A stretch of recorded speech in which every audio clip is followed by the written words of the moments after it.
Hello, everybody, and welcome back to We Keep It Rolling here. It's time to keep it rolling through the Phish Jam of the Year bracket. We're back for part two. I'm here, of course, with my good friends Megan and Justin. Hello, guys. Howdy. Hey, Ryan. Hey, Justin.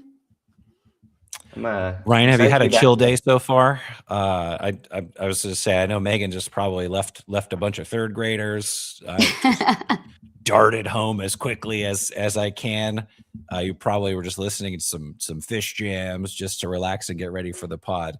That's what I imagine remote work is like. Well, okay, yeah. I was going to say, specify that I was listening to jams, but I was also doing my job while listening to jams. So yes, I was sitting on a balcony, looking at the ocean, working and listening to Phish.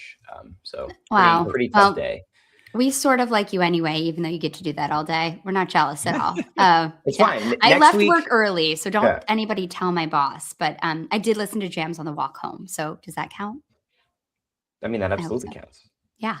I can't believe you weren't talking about the SPAC disease to all of your third graders today. Well, no, I know. I was actually talking a little bit about Phish to third grade today. But it comes up. But no, I was listening to the SPAC disease on the walk home, actually. God, that jam's so good. That's really good. Well, we're going to talk about that today. Yeah, we are. We've got a whopping three regions of the Phish Jam of the Year bracket to go through today. If you missed yesterday's episode, you can go watch it wherever you're tuning into this live, or you can go listen to it if you're listening to this after the fact. We covered the Bomb Pop region, which is the top left, and you can go get involved and vote in the first four matchups of the bracket right now on Phish.net. Or if you're listening to this after the fact, there's voting happening. Or if you're listening to this after the end of May, there's not voting happening. But there will be another bracket eventually. So go to Phish.net. Get involved. And even if you are listening to it after May, you can still make a playlist and listen to tons of good jams. Yes. And follow along. It's always fun sometimes to be like, if you're listening to this 2 years from now, here's what's happening. Someone in dystopian, like 2085, is going to be listening to this, thinking about, oh my gosh, I can't believe, our artificial intelligence world leader, has given us internet access. I'm going to use that precious bandwidth to download some Phish jams from back in 2025. Wonder what I should listen to. We're here for that generations from now. That's exactly why we're here. That's the only reason why we're here. Shout out to the future. If you're listening to this in 2085, this one's for you. This song is for you. This episode is dedicated to those listening to this episode in 2085. All right. Yesterday, of course, if you missed out, we also went over some of our snubs and things about the bracket that we wish had gotten in, or had different rankings. And Megan shared some fantastic stats about the bracket, so go check those out. But I think we can just dive right in here today. If you guys are ready. Yeah, let's do it. Yeah. All right. So we are here in the drumstick region, which is the top right corner of the bracket. We have the 1 seed SPAC Chalk Dust Torture from July 25th up against the 16 seed 620 Life Saving Gun from Manchester. This is pretty cut and dry here. I had this Life Saving Gun at 64 and this Chalk Dust at 3. This Chalk Dust was actually number 1 on my list for a little while after the summer. And then I listened to the What's Going Through Your Mind, and I was like, oh yeah, no, this is Jam of the Year. But this Chalk Dust is incredible, 29 minutes. And what sticks out to it about me is, we talked about yesterday kind of effects versus clean playing and how they balance that. And there's a really great balance in this jam too, but I feel like there's a lot of aggressive energy throughout this Chalk Dust, which I feel like when they get into a fast-paced zone with that kind of style, it usually doesn't last for very long. But this whole thing, as a lot of it at least, has a very minor key propulsive feel to it, which I really, really like. And I think there's just so many ideas being thrown around in 29 minutes. This Life Saving Gun is good. First tour of the summer, or first show of the summer. There is a better jam from this show that we're going to see later on in this region, but not a ton to say about it otherwise.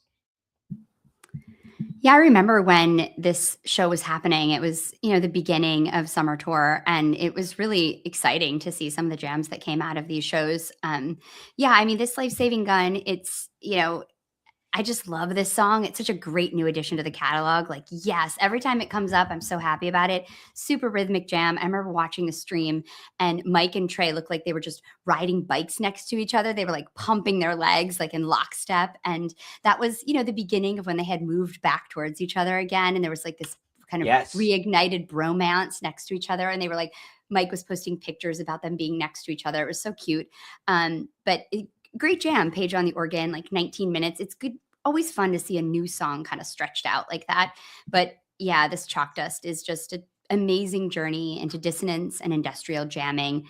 Fishman really pushing it. And again, they kind of get to that mournful place. Justin, you were speaking about that yesterday. We were talking about some of the jams, and I really love that space too. And some really beautiful lyrical playing from Trey, and just slowly at the end building to that kind of rocking peak, but it's still really dark and foreboding, which I love when they're able to peak with that kind of darkness still. Great landing in Beneath the Sea of Stars too. I like listening back to these two SPAC shows from the 25th and the 26th. Obviously the 27th is kind of the, ultimate show, but wow, these two shows were so good. There was so much good stuff happening. It's kind of interesting how, we start the summer tour in New Hampshire and we wrap up the summer tour, like not geographically that far away, first leg of the summer tour in SPAC, like interesting tour routing these days.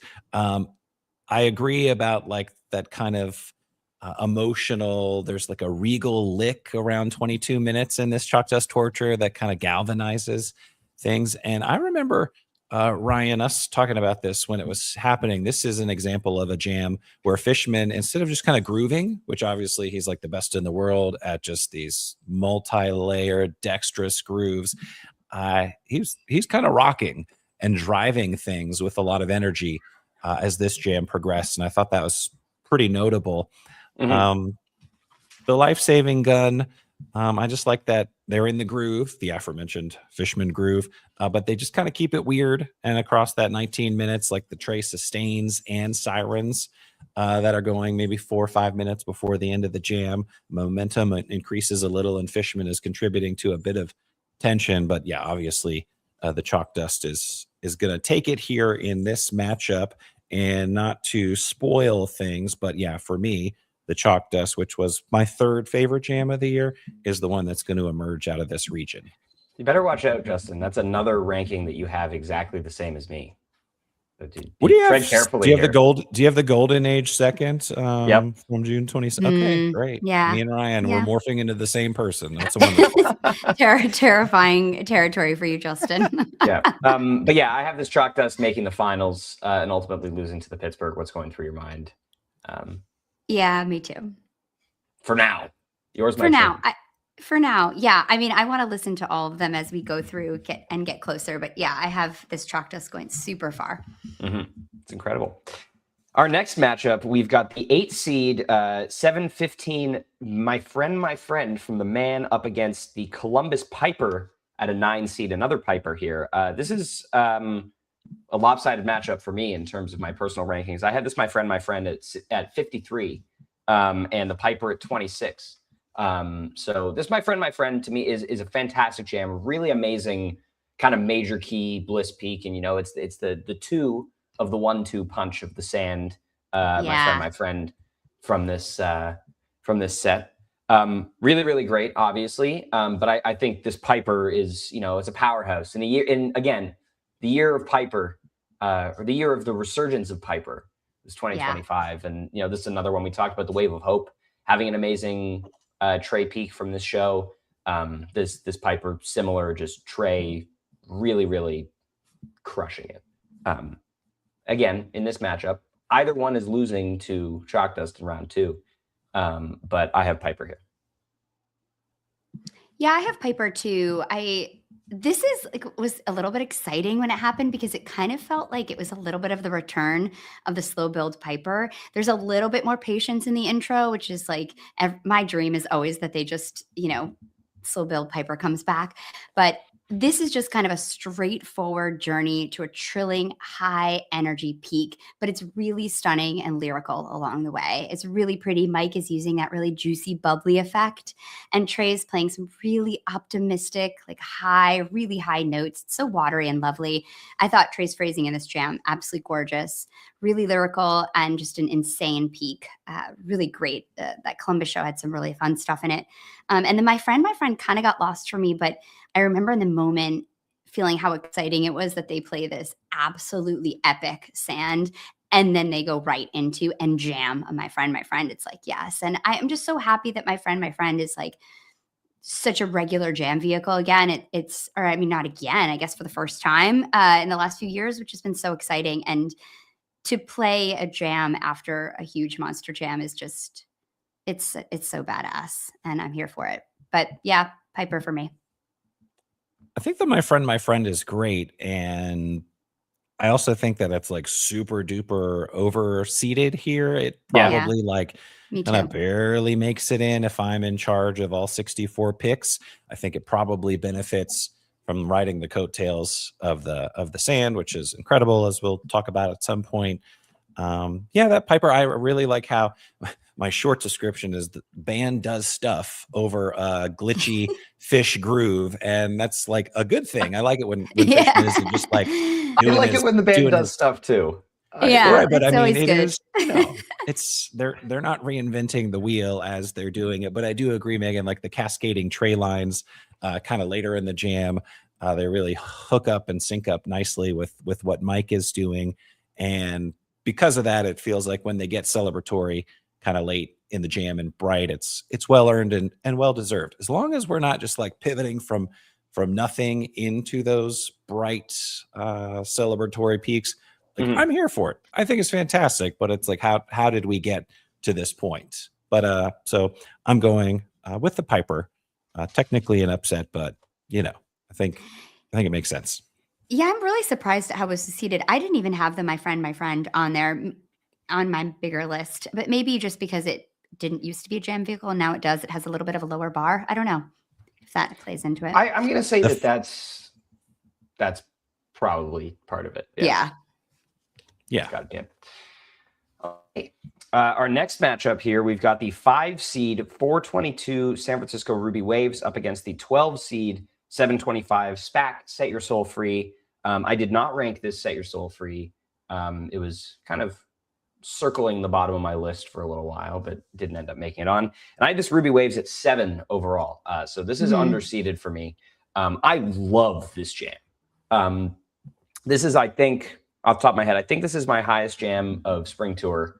But it's like 22 minutes or so, 23, and just is so good for its entire duration. Like, this is one of those jams where they're not searching for anything. Like, the inspiration is there and it's just happening. And this whole show really is fantastic. And was kind of a gut punch to somebody who did all of Spring Tour except for San Francisco. Like, that's my Phish luck in 2025.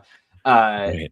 Let's learn some lessons moving forward. Yeah, Justin and I saw J-Rad in Vegas instead. We had a good time. But this with, Ruby Waves with Branford Marsalis, to be fair, and they great. played Eyes. Like, it was cool. That's awesome.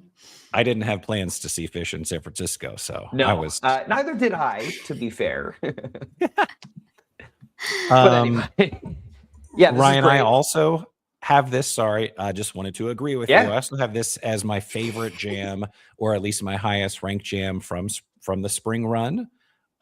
So that says something. Yeah, I love the team approach to melody building, like patience, and just with that combination of patience and effects, and we get to some interesting places. And I love that back in spring and throughout the year, they were comfortable, sitting and letting the music take them somewhere, as opposed to having like a preordained pathway. I thought it worked out really well.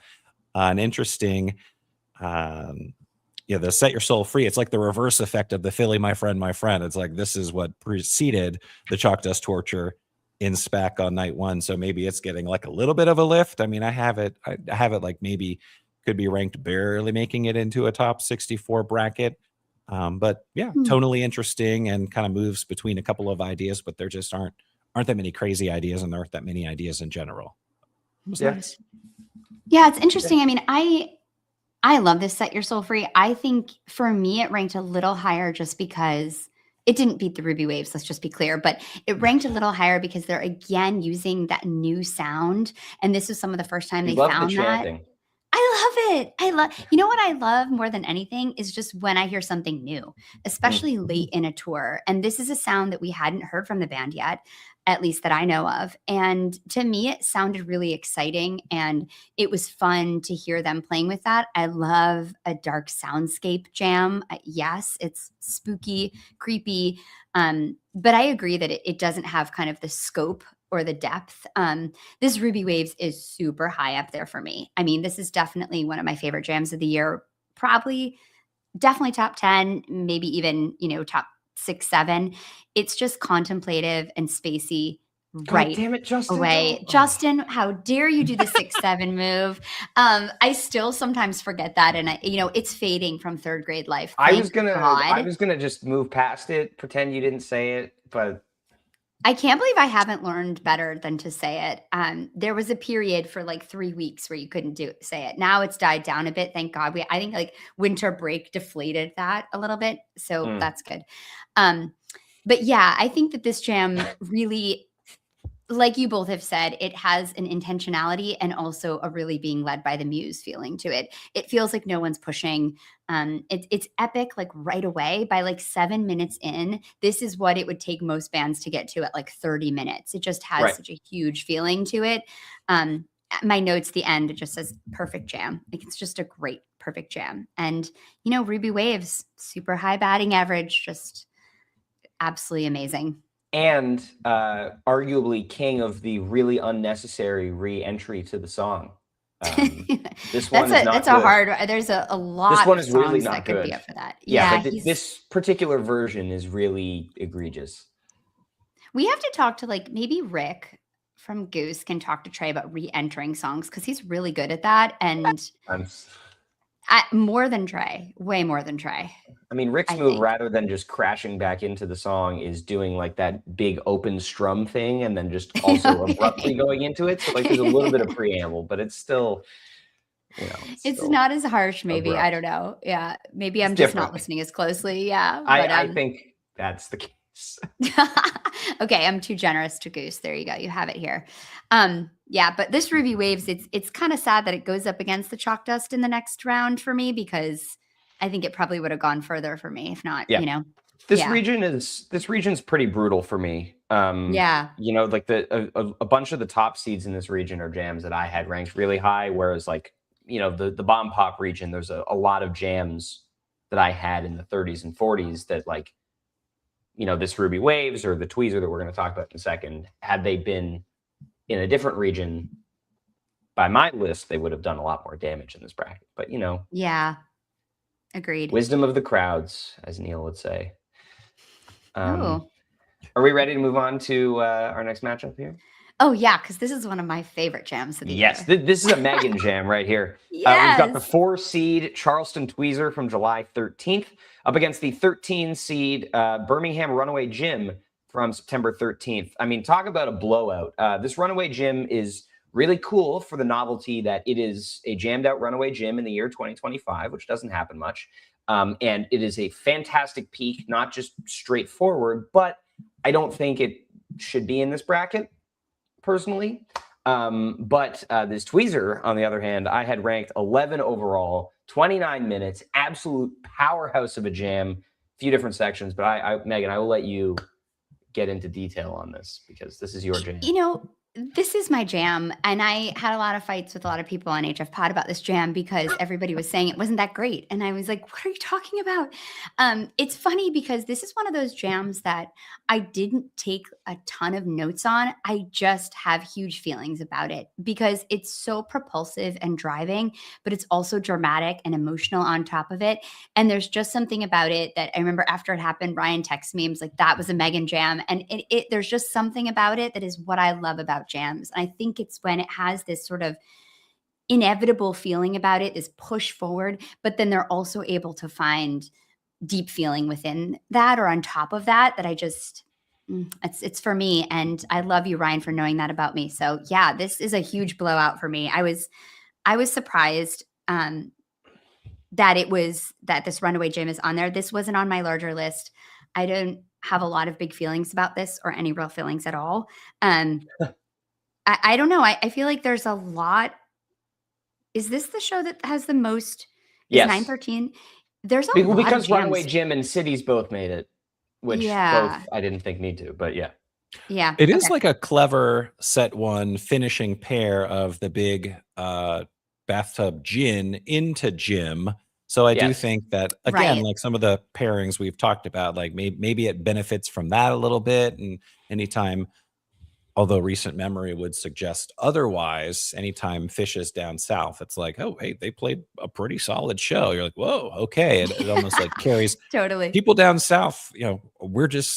I lived in Nashville forever, pretty much moved the year or two after Phish started playing there regularly. But it's Awesome. like, we're just happy that Phish is this far down south. Like I remember when they started playing in Orange Beach way back in like 3.0, I was like, whoa, this is nuts. So I think, the energy is probably there.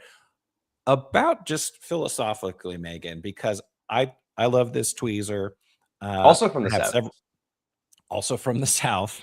Yeah. Although people would say, "Oh, Charleston, it's its own thing," kind of like New Orleans is its own little pocket of the Oh, South. really? But yes, you're right. Sorry, I didn't know the etiquette. That's okay. Of These the are South. subtleties that would Yeah. be lost on someone who lives in Toronto / actually Mexico more often than not. But have a lot of tweezers in my top like 10 to 25 tier. I don't know if it's because the tweezer groove is just so familiar that even when they're doing unique and interesting stuff, I tend to like ding tweezers a little bit. Like I feel like this Charleston tweezer is great, does a lot of wonderful things, but I probably like it a bit less than you do. And I bet I feel the same way about the MSG tweezer from set 3. I don't know if we've talked about that already or if it's coming up later, but like it's just like, yeah, it's doing tweezer stuff, which is fantastic, especially if you're there. But sometimes for me on re-listen, it's like, yeah, I'm yes, familiar you have like a with higher bar kinda, for the Oh, tweezer yeah, I got it. jams. I get what you mean. Yeah, that makes That makes sense. sense. And I think that that's fair. Anytime you have a vehicle, like we're going to talk about a jam later, that is a monster jam vehicle that I think is massively overseated here because I have really high expectations for that. So that makes sense to me. Yeah, and I mean, I just want to take another second to say how much I hate the seating in this region again, because this tweezer loses in round 2 to this Ruby Waves, which is crazy for, like I don't want to, my 11th overall ranked jam losing to my 7th overall ranked jam in round 2. I'm looking at my bracket, like there are so many other places on this where it's like, oh, this tweezer would make it to the Elite 8, but no, it's not in this region. All right. It's how it goes. It's how it goes. That's the way the seeding falls. Next matchup, we've got the 6 seed, another tweezer, the 423 tweezer from San Francisco up against the 11 seed 426 Ether Edge from the Hollywood Bowl. I should have ranked this Ether Edge towards the bottom of my list, but I didn't. But this is a phenomenal peak. A lot of weight behind it. I do think it's pretty overseeded, though. I would have put this at like a 14 or a 15 seed, I think. But this tweezer, also, I had ranked 43 overall. It being a 6 seed, I think is pretty overseeded. This is 30 minutes long. It's very good throughout, but where the Ruby Waves from the previous night has 0 searching and is just right to the point for all of its runtime, this tweezer is pretty much all searching. It feels like, they don't really lock in super crazy on any one idea, and it's very good jamming for half an hour, and so obviously is due a ranking as such, but I don't think it has that like upper half of the bracket quality to it. Yeah, it still wins this matchup, though. I kind of think you're wrong, and I lean a little bit more toward this tweezer than the Charleston tweezer. I have them ranked similarly, but it's like a multi-part exchange of ideas, and they, in this tweezer especially, are hopping from one thing to the next. And yeah, you may hear that, as you kind of mentioned, to like they never really lock in on that one thing, or different perspective. Like, hey, they're yes-anding their way through this jam. There's like a peaceful halfway section and then a rising Trey line that made me think about Trey in the Bethel Waves sound check. It's like a very simple, not that crazy. And then we do some other things like rocking section, snarling, and then sustain, Megan, which you mentioned was like such a theme last year. Heard a little mind left body action, and then like Phish doing his groove, but like metronomically. Just anytime Phish is like doing his thing, but doing a little different, either being like a little glitchy or like just really right on the beat, and it grabs my ears, kind of grabs my attention.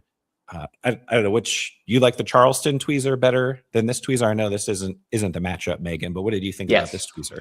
Yes, 100%. And I haven't listened to them back to back, which I would be interested to do, and maybe I'll do that tonight. Because I would like to hear the differences. I think this one's cool in that it has like the looping. It's got like these subtle chord changes, has the Manteca theme a little bit, and it kind of builds in intensity. It has a really emotional chording that kind of drives the peak, which I always like. The peak has a really strong attitude, which I enjoy too. And it has that post-peak cowbell and like a sweet groove, which is always kind of fun. But there's just something that catches me about the other one that I think is just more, feels more cohesive. I agree with Ryan. This one sounds a little bit more searching. But I really liked this Ether Edge. I think that I agree. I think this tweezer being a 6 seed is too high. I think the Ether Edge actually is really fantastic. It is. It's fantastic. Like, this is only the 10th time the song has been played, and it's been pretty much in the mold. There's like a 12-minute version from St. Louis last summer, but this in 2024. But this is an 18-minute version of this song. Huge peak, and then you've got a big yards after catch situation with big like monster riffing, scenery chewing, really big energy, and it comes in the third and fourth quarter, and I think that's kind of what you want a song like this to do, and just want to applaud them anytime they do a good job in that third and fourth quarter. But this is a great version of this song, and also kind of gets me excited about what could happen for this song in the future. Was this the Ether Edge where, and my buddy Nate Fetterman, I think, was at this show, and I remember him texting, and Ryan, maybe you were there too, but like they started playing Ether Edge, and then it was like a massive exodus to the bathroom. Oh, yeah. The place like emptied towards the bathroom when they started Ether Edge. So it's kind of like, I think it was, yeah. So like the legend is like Trace. Oh yeah, Trace saw everyone. Then it was like, oh yeah, well I'm gonna jam this. So I feel like it may be. Like, oh my god, that's amazing. Oh, yeah. It was right after Divided Sky. Like early evening, Hollywood Bowl, Divided Sky. People are having a fantastic time, and then start of Ether Edge and just like exodus towards the bathroom. Oh my god, I went poor to Trey. Poor Trey. I mean, and to correct myself, it's actually in the second quarter. It's like the second end of the first set. But I think it has that like energy that I want in like a third or fourth quarter, like the end of a set where, like you think things are going to go down, like they're just going to wrap up, but instead they do an 18-minute jam off a new song. Like, that's great. It's amazing. It's amazing. All right, our next matchup here, a lot of long jams in this region. Number 3 seed, the 7-11 Charleston Down with Disease up against the 14 seed 9-13 Birmingham Sigma Oasis, another representative from that show. This is lopsided based on the seeding, but I have this Disease ranked 22 and this Sigma at 30 overall. So 3-14 is not an accurate depiction of this matchup, I don't think. This Disease wins for me. I have it ranked lower than the people. But I think that it spends a fair amount of time searching, but, towards the end and kind of the last section, the way that they kind of coalesce and really patiently build up to just this ginormous towering peak is really amazing. And the payoff like that, when when it's a 35-minute jam and you have, these ideas being thrown around that don't necessarily stick. And then you finally around, just before the 30-minute mark, they all come together and, go crazy. This felt like also a show up until that point that was a bit of an off night for Fishman, which can happen now, which is scary. But it felt like this disease was the turning point for for this run in Charleston, at least, where it was like, all right, we're here, we're good. Huh. I want to copy paste my comments from the San Francisco Tweezer in that, like, one man's or one woman's, like, they never quite find that thing they're looking for is another person's, like, yeah, they're always moving from this to that. I mean, 35 minutes and 25 minutes of it are just nonstop, like 25 nonstop minutes of a morphing groove across like a variety of sonic spaces. And I love that it gets speedy and inspired at the very end of the jam. I actually had this in my top 10 jams of the year. So Ooh. I think All it's, right. I think it's pretty up there. Wow. Yeah. I don't, I'm also, I have to be honest, like, I will really listen closely and take some pretty studious notes and while and after the show is happening. And then I just kind of have to trust like what I did, because I'm Right, doing like 6 other months things, later, so. you're like, I I'm trust with you, the day Justin. after Justin. Yeah, so we are trusting Justin on the morning of July 12th right now. Yeah. I was probably on summer vacation up in Idaho, getting 9 hours of sleep. I think we should trust Ooh. summer Justin a little more than rest of the year, Justin. All right. Good to know. I mean, not to skip over this Sigma, which we both kind of did. This is a really great jam. This kicks off, big second set segment. Shout out to Brinkman.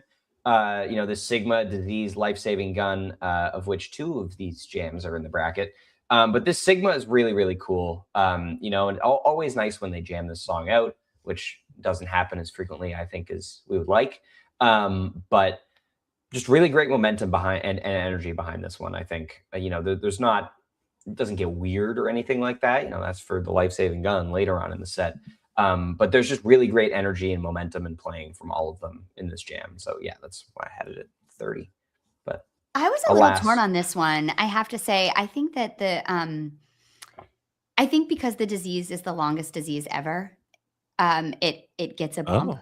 As well. It's 35 minutes. And I think that people just are excited. Anytime you see an over 30-minute jam, it's exciting. But I really love this Sigma Oasis. It's 10 minutes in, it's really shimmering, and it has kind of shifting waves of sound with Paige on the synths. And it has an almost orchestral feeling to it at like 17 minutes. It feels really grand.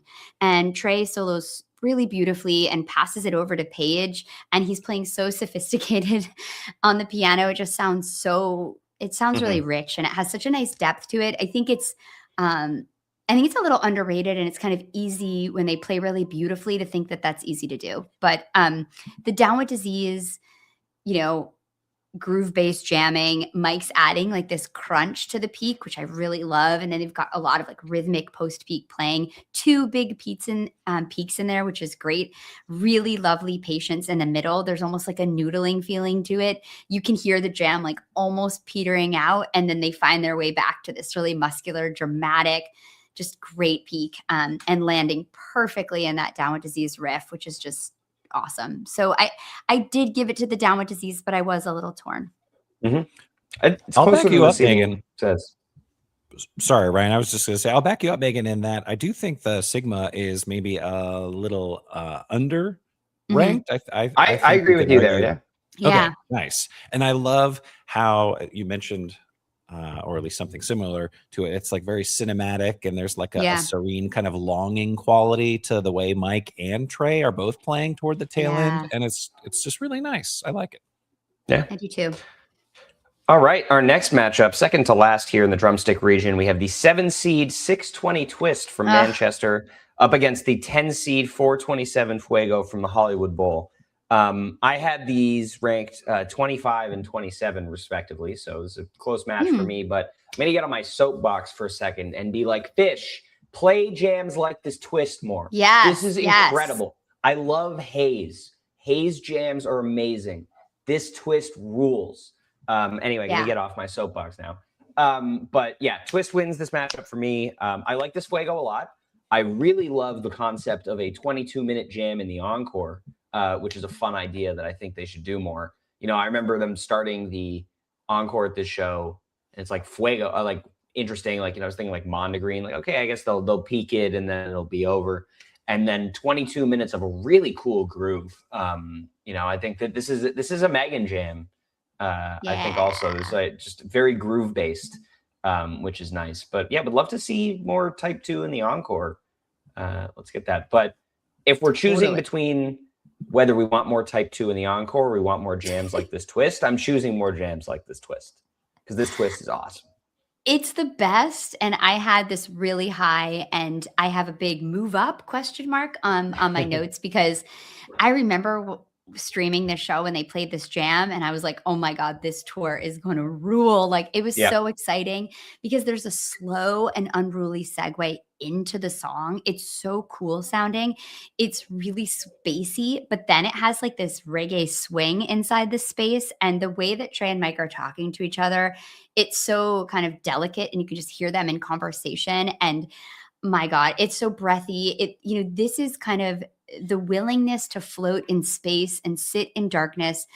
I kind of lost it on they didn't have a lot of it in the middle part of the tour, and then they kind of found it again in SPAC, but it's really, really, really sophisticated and beautiful and really different. And I couldn't agree more. I think there's a dark beauty to this jam that I always want to hear more of. So I almost feel like this is a little, what is it seated? 7? Okay. I mean, yeah, maybe that sounds about right. This is an unbelievable jam. And the Fuego, it's got that great looping groove to it that is totally what I love to dance to and my favorite stuff. And yes, second, that make encores interesting. But definitely the twist. And I'm sad the twist couldn't go too much further because it's really killer jam. This might be the only example or one of the very few examples where Fishman uses his crying guy sample, and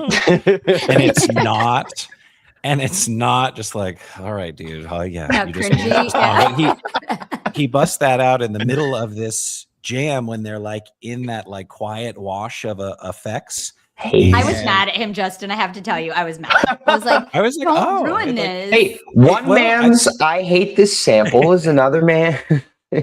True. This is the normally I would agree with you, Megan, but this is the one time I was like, oh, that was actually like kind of fit the vibe.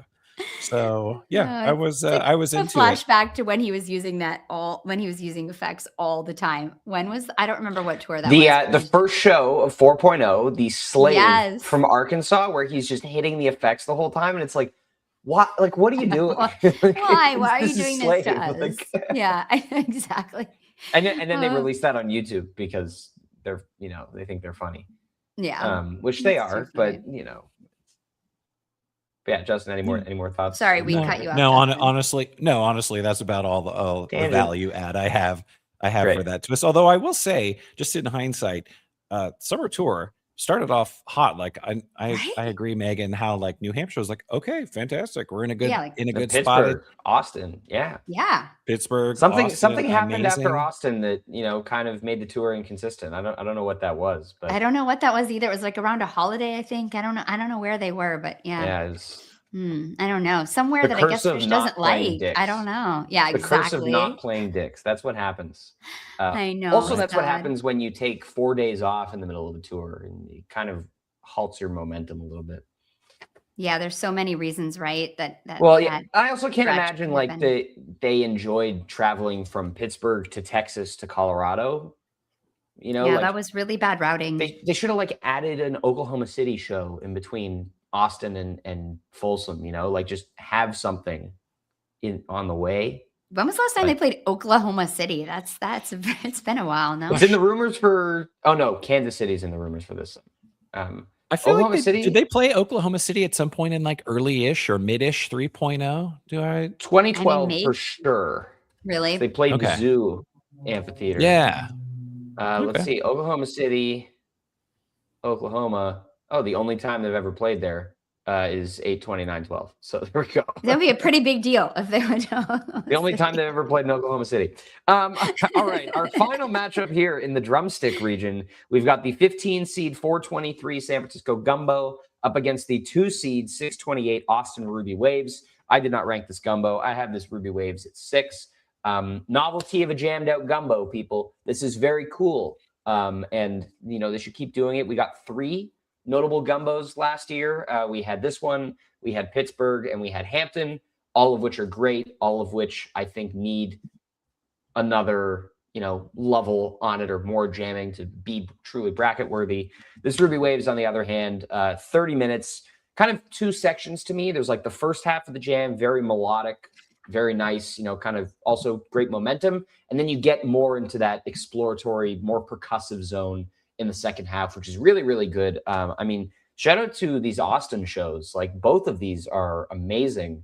You get that double whammy of the Fuego Golden Age on the first night, and then this huge Ruby Waves on the second night. Really solid mics from this run too.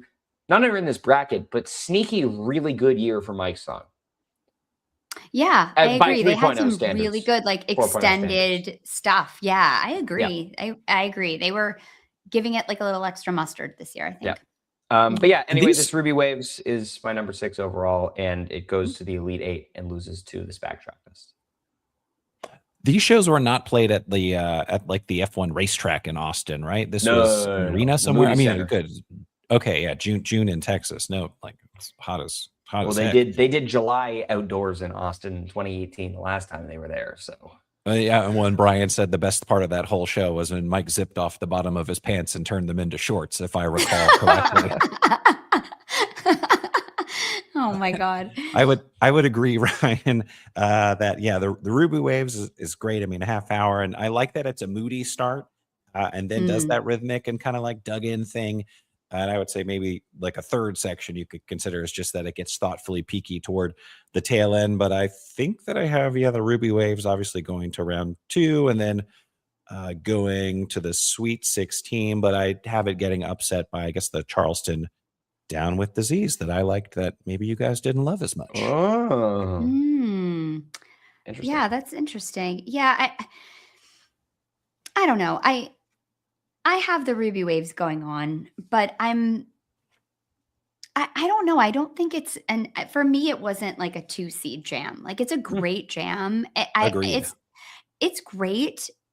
I mean, and it's 30 minutes, which is like amazing, but I don't know, like Ruby Waves is becoming a song that we have really high standards for the jams because there's been some epic jams off Ruby Waves. And I think this jam is amazing, but, and I think what you guys have said, there's great like horizontal jamming, screeching loops. They have a big soundscape that's like eerie and like has a dramatic tone to it. It builds to a big emotional peak. I don't know. I just didn't feel like it didn't catch me in a way that I would want a 30-minute Ruby Waves jam. And maybe that's just, because, I've been listening to a lot of stuff, but it did beat. This gumbo was not on my radar. I think when I went and looked at my initial notes after watching the show and listening, my notes were just type 2 ! But I went and listened again to the gumbo, and it's cool. It's dark. It's like agitated, but it's so fun when it comes out of a song like Gumbo that has that, really early 90s feel to it. And then when they kind of turn that into like a dark jam, it adds like this interest to kind of a song that is old and it makes you feel like you're young again. And then you hear like a dark jam off it. I kind of love that. And it's got a really sick peak and a really smooth drop back into Gumbo. It was better than I remembered on re-listen. Anytime you take an old song and give it the 4.0 sophisticated treatment, it's cool. But I definitely think it didn't make my list originally, and this Ruby Waves definitely beat it. I kind of want to have the Ruby Waves beating the Twist, but I kind of think I might change it and have the Twist beating the Ruby Waves. Yeah, I might do that right. I'm going to do it right now. I'm taking my pencil out. Here we go. It's a hell of a way to end off this region here. But yeah, we all have chalked us making the Final Four out of this region, I believe. Yeah. Fantastic. Yeah. All right. Well, Megan, would you like to kick off the sandwich region here in the bottom right? I would love to, because ice cream sandwiches are also one of my favorite things. It's definitely one of my picks when the ice cream man comes around. A sandwich is always killer. I mean, this starts out with a really heavy also hitter, one of your favorites. with one of my favorite jams of the year.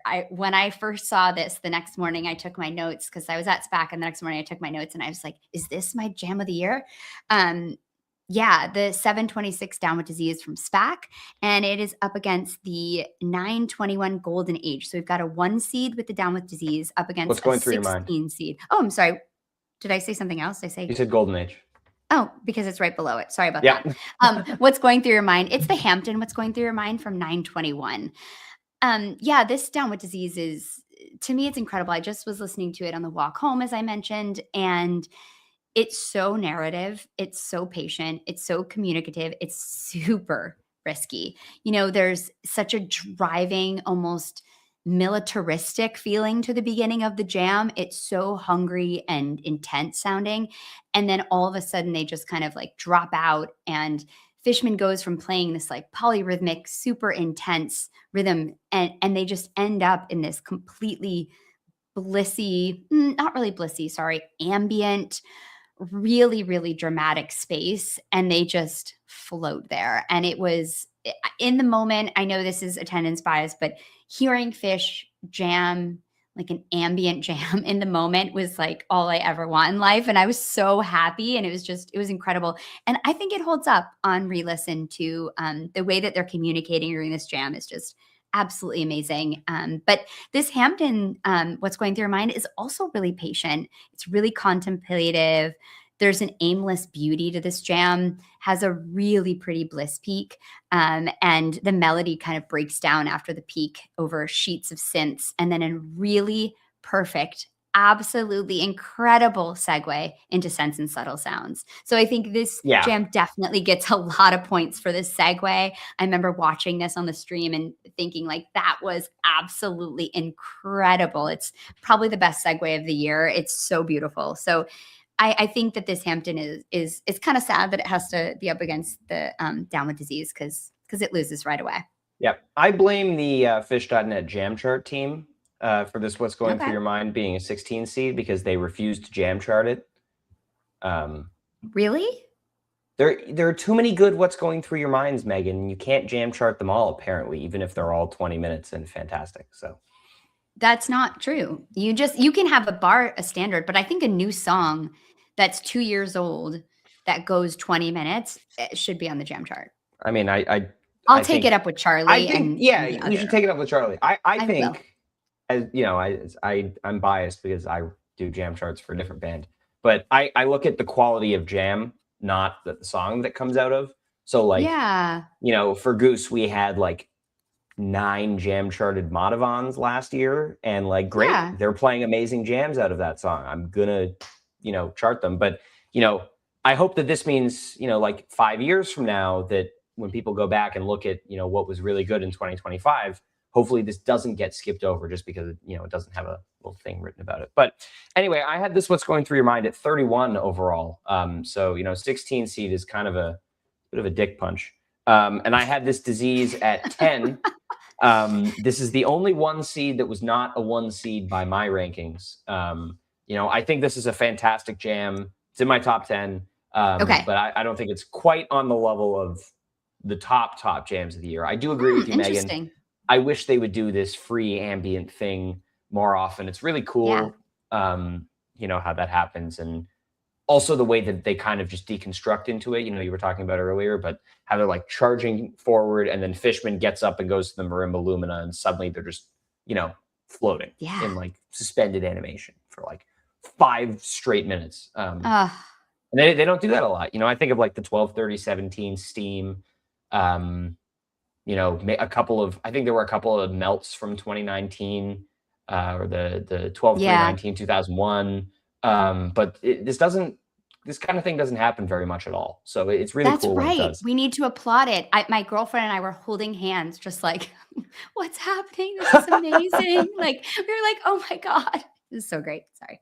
That's awesome. It harkens back to me to like those fall 98 jams where they would step off the ledge, and like just being comfortable with a lack of form is like, finally not finally, but super interesting places. So yeah, the last 5 minutes jumped off the page to me.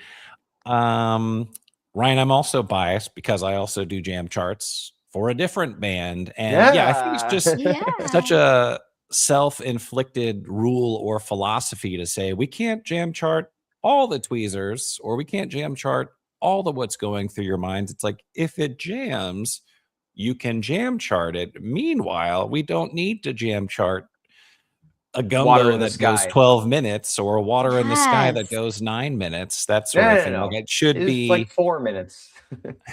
it should be specific to the improv and not to the native song, in my opinion. But anyway, I agree. Just saying. we're not I that agree. opinionated, you know. No. So Justin, did you have the down with disease, I assume? Did you have anything else you wanted to share about those? Not really. I mean, I agree with Ryan. Yeah, I wouldn't have this as a 1 seed in the bracket. And spoiler alert, it doesn't actually. I wouldn't have it as a 1 seed in this region. Spoiler alert, it's not going to make it out of this region for me. We'll get to Same that for me. in a bit. But this is in that like 10-ish to like 20-ish range of tiered stuff this year. So I'm not being intentionally fuzzy, but it's just kind of like somewhere outside of that top 5 for sure. Okay. Yeah, that seems fair. I'll take it. Well, me and the people think differently. Thank God everybody agrees with me. Maybe Phish will continue to play ambient jams. I'll continue to die on that hill. The next matchup we have is the 418 Golden Age from Seattle, and that is an 8 seed, and the 130 Piper from Mexico, which is a 9 seed. So pretty evenly match up according to their to the seeding. I have the Golden Age winning. This Golden Age is just great. Mike's playing so out front in the beginning of this jam. And then you hear Trey just turn a corner really quickly to the sunnier groove and hopeful melody. And Gordon's just like right with him. And the melody builds to this giant bliss peak. And it lands in a really interesting place.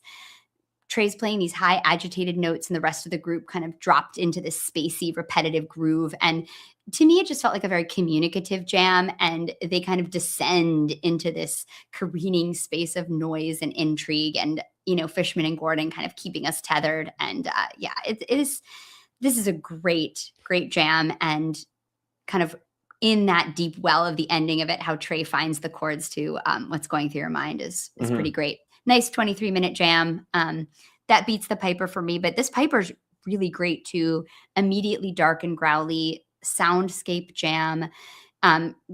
Really big jam, like rocking, kind of leads to a big crescendo at the end. It's got the kind of Norwegian wood tease. It's got the blissy moments. It's got kind of like, yeah, it's really, really great. Kind of everything you want from a great jam. I really liked this Piper. It was kind of sad to see it lose to the Golden Age, but I did have it losing. Yeah, this is another matchup where I hate how the seeding turned out. You know, it's an 8-9 matchup. I had Golden Age at 12 overall and Piper at 28 overall. So okay.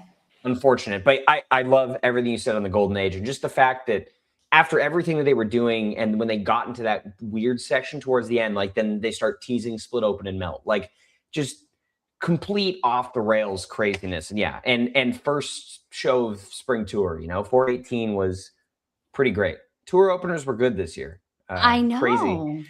It's a weird thing. Yeah. And just, you know, this Piper, another entry in 2025 Pipers. This is our last one. This is our last Piper. We've made it through all of them in the bracket. But yeah, this one's great. And I just love the Norwegian wood, the way that fits into that drive to the peak. It's amazing. But yeah, Golden Age wins and then loses to Disease.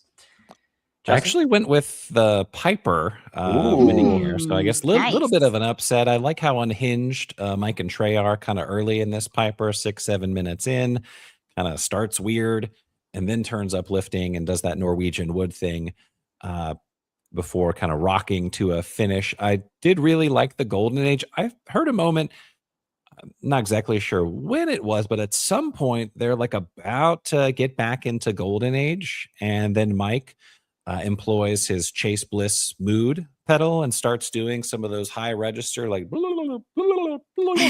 and just kind of saves the day and like ushers in this weird period that then leads into that Split Open and Melt kind of vamping toward the end before what is probably one of the grimiest segues that we got all year long. So lots to love in the Golden Age. I just, it was close, but I leaned Piper here.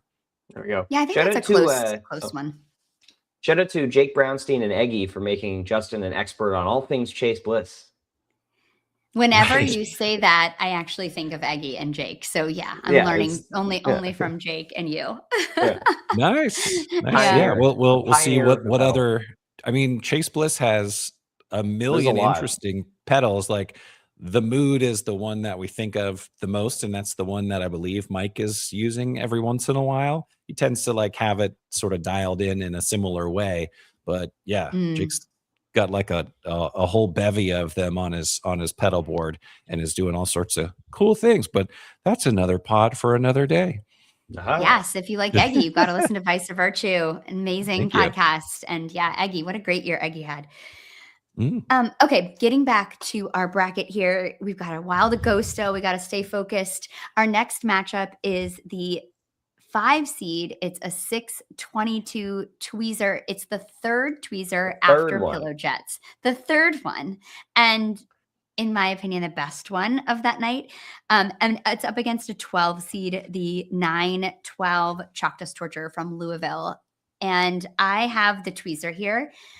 This is a really exciting jam, obviously part of this huge Segway Fest and just so much fun and exciting that they were playing this kind of at the beginning of their tour. Now in hindsight, knowing what comes at the end, it's back. But this jam is super risky and experimental playing. It feels like they're playing without a net. It just feels really kind of wild. And they get so quiet and minimal. It feels really confident. And then it slowly builds out to that triumphant crescendo. It's just absolutely epic. This jam is so great. And if you haven't spun this in a while, it's a fun listen. It's a great jam.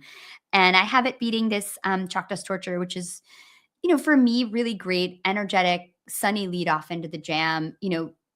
Pages on the organ as Trey holds one of those super long sustained notes again, and then he leads into like a really elegant solo.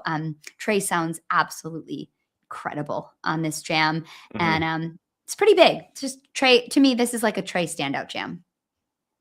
And for a festival in Louisville, For a Yeah, they did that's festival. true. pretty well Yeah. for themselves to get a 22-minute Chalk Dust Torture, even if it wasn't reinventing the wheel. But it is impressive that, in 13 minutes, this tweezer, does so many things. I just love like the subtle repeating effects from Mike, not to repeat myself, but he also tosses in a little more Chase Bliss mood action around 5 minutes in this tweezer. And Trey is kind of chunking in the background and resisting melody. And even though they returned to tweezer after like 8 minutes, I mean, so really we're talking like 6, 7, 8 minutes of improvisation here before they return to familiar spaces. They kind of go to a lot of interesting places.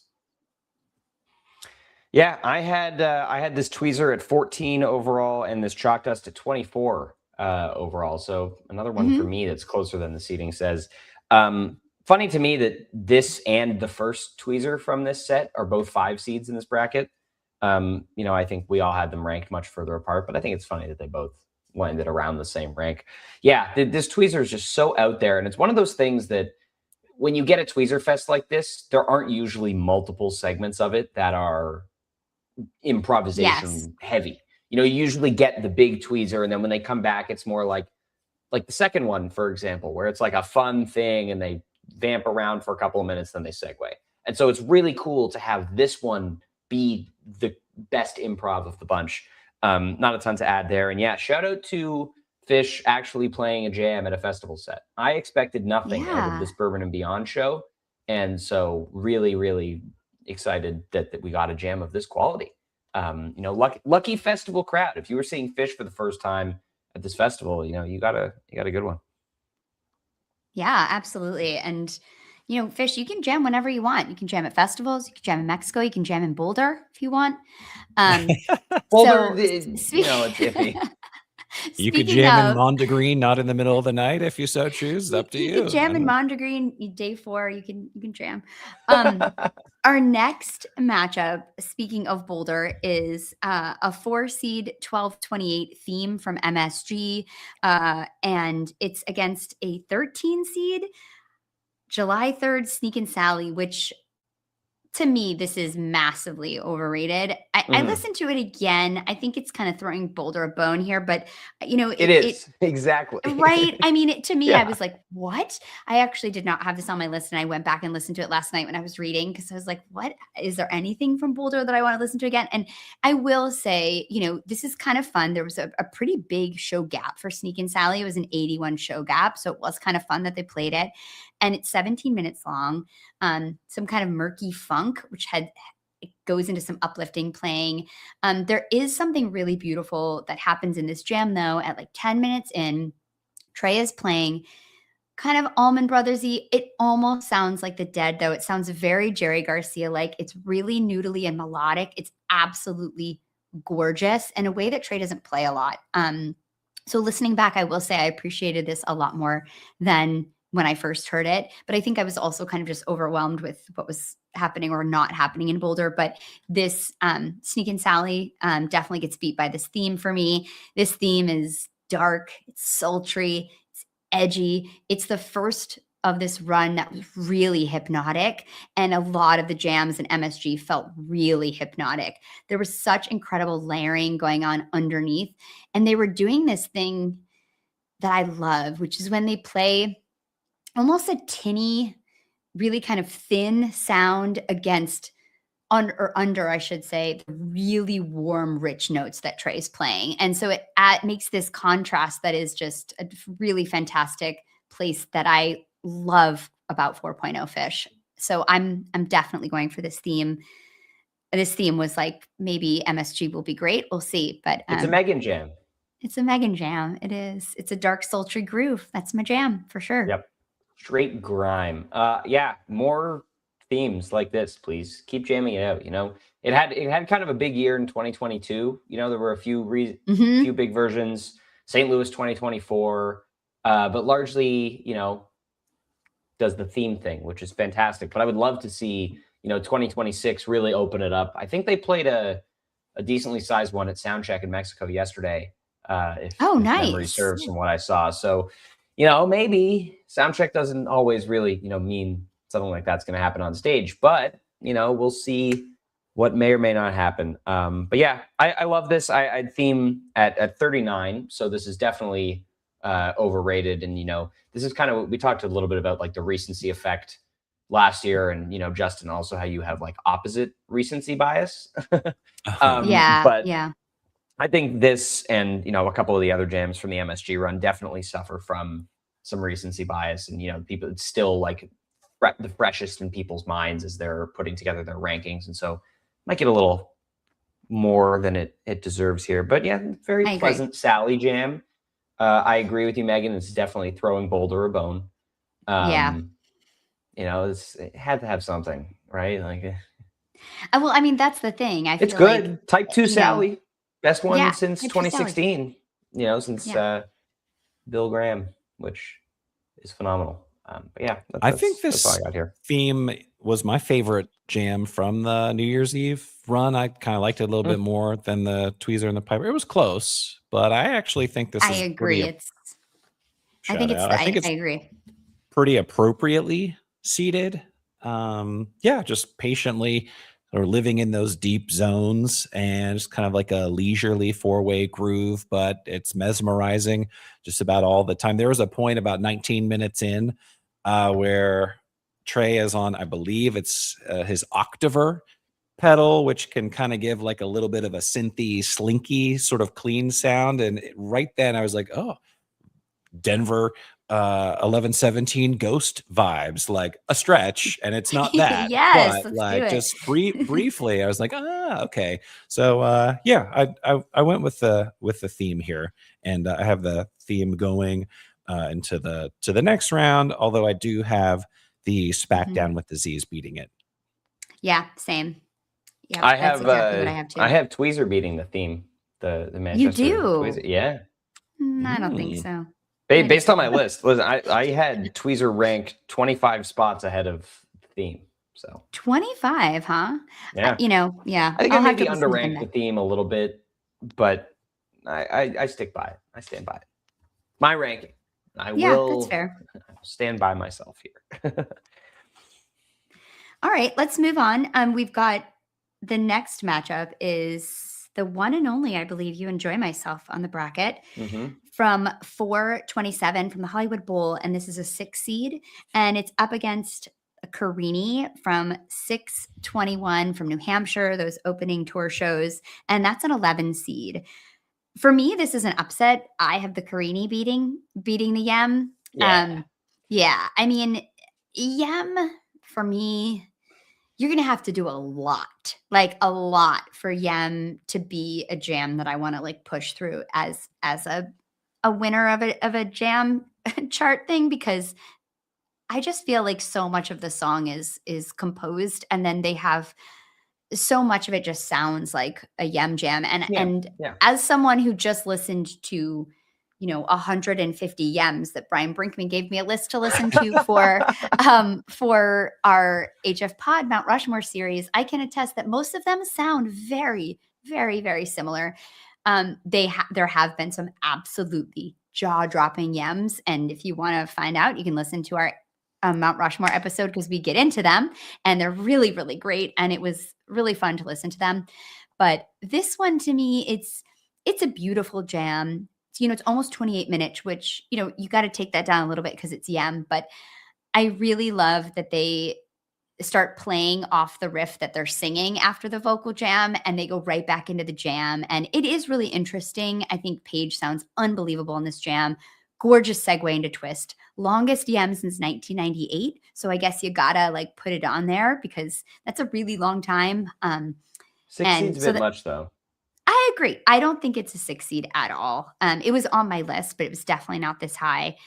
Meanwhile, this Carini is fantastic. It's just 12 to 13 minutes of spacey weirdness, just rhythmic out of the space, which is the best. I love 4.0 space funk. It's just one of my favorite things that you find Phish in, especially when you're there. It's just the dance floor is going crazy. Everybody's super happy. I think this is like really creative jamming for a lot of the 24 minutes of this jam.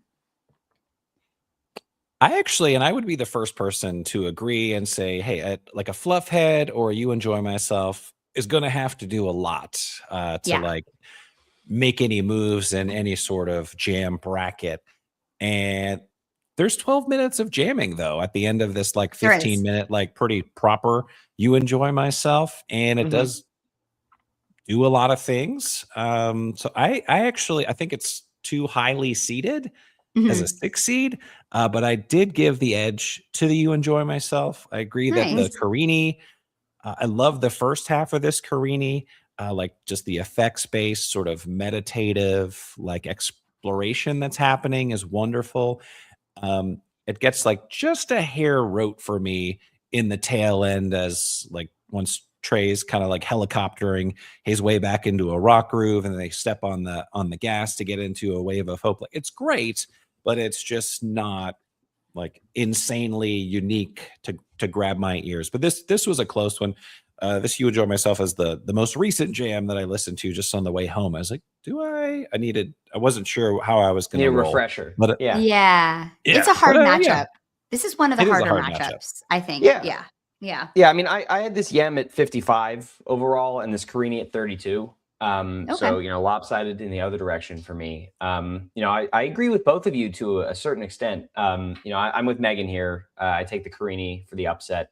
I like the way that it is pretty lengthy and goes a lot of places and doesn't rely on a big peak right at the end. I think that's a really cool aspect of this jam. And, especially, coming off of the twist on night one, second night of tour. And I feel like they were experimenting with some cool stuff in Manchester. This Carini is also notable because this was Trey's answer to all the people online who were complaining that his voice sounded terrible on the first night of tour.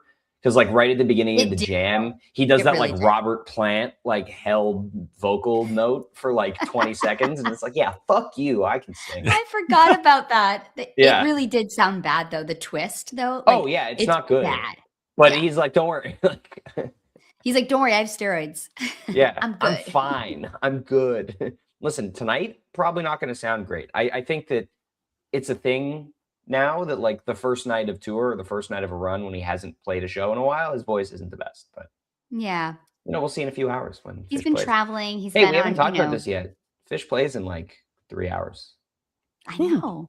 That's That's pretty cool. exciting. It I'm feels excited. like surreal to me a little bit. I Yeah. get to start my Jam of the Year 2026 playlist tonight. It's true. It's true. I'm going to be taking notes now that I'm a Jam of the Year girl. I am excited about it, but I also feel a little bit surreal. I know I'm on deck to possibly be writing the .NET review from home because nobody wants to do it. So I don't know if Ooh. that's happening or not, because that's going to be a really, really early I morning for me if I have to saw get Charlie up. threatening on social media earlier that if nobody volunteered, AI was going to write it. So Well, before that, he threatened that I was going to do it from the couch. And then I messaged him and I was like, Charlie, which night do you need me to do? And he's like, oh, I had you on backup for all of them. I was like, oh no. Oh no. I'm sorry. Absolutely not. I was like, I will do one. I'm like, I have a job, a family. I'm starting grad school again. I'm like, no, I will and not it's be the middle of doing. the week. Yeah. It's the middle. It's like Thursday. It's like Wednesday or something. Yeah. No, it was funny. And I have to podcast about Jam of the Year, which has been taking up all my time. Anyway. That's right. See, I'm so busy. So busy. that's, in conclusion, those are my thoughts on this Yem versus Karini matchup. Okay, well, I think that's one of the harder matchups of the bracket. So Mhm. I understand why we're split. The next matchup to me is a blowout.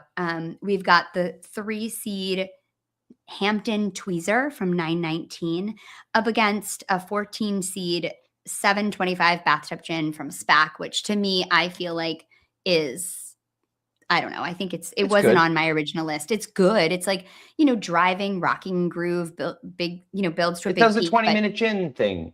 right. Which is what what we were talking about earlier, kind of, Justin, when you were talking about the tweezers, that a bathtub gin is going to have to do it's such high standards for bathtub gin. It's one of the absolute best jam beagles this band has. So whenever they take it out for a run, I want it to do something super cool. Well, but good news. This is, it got jam charted.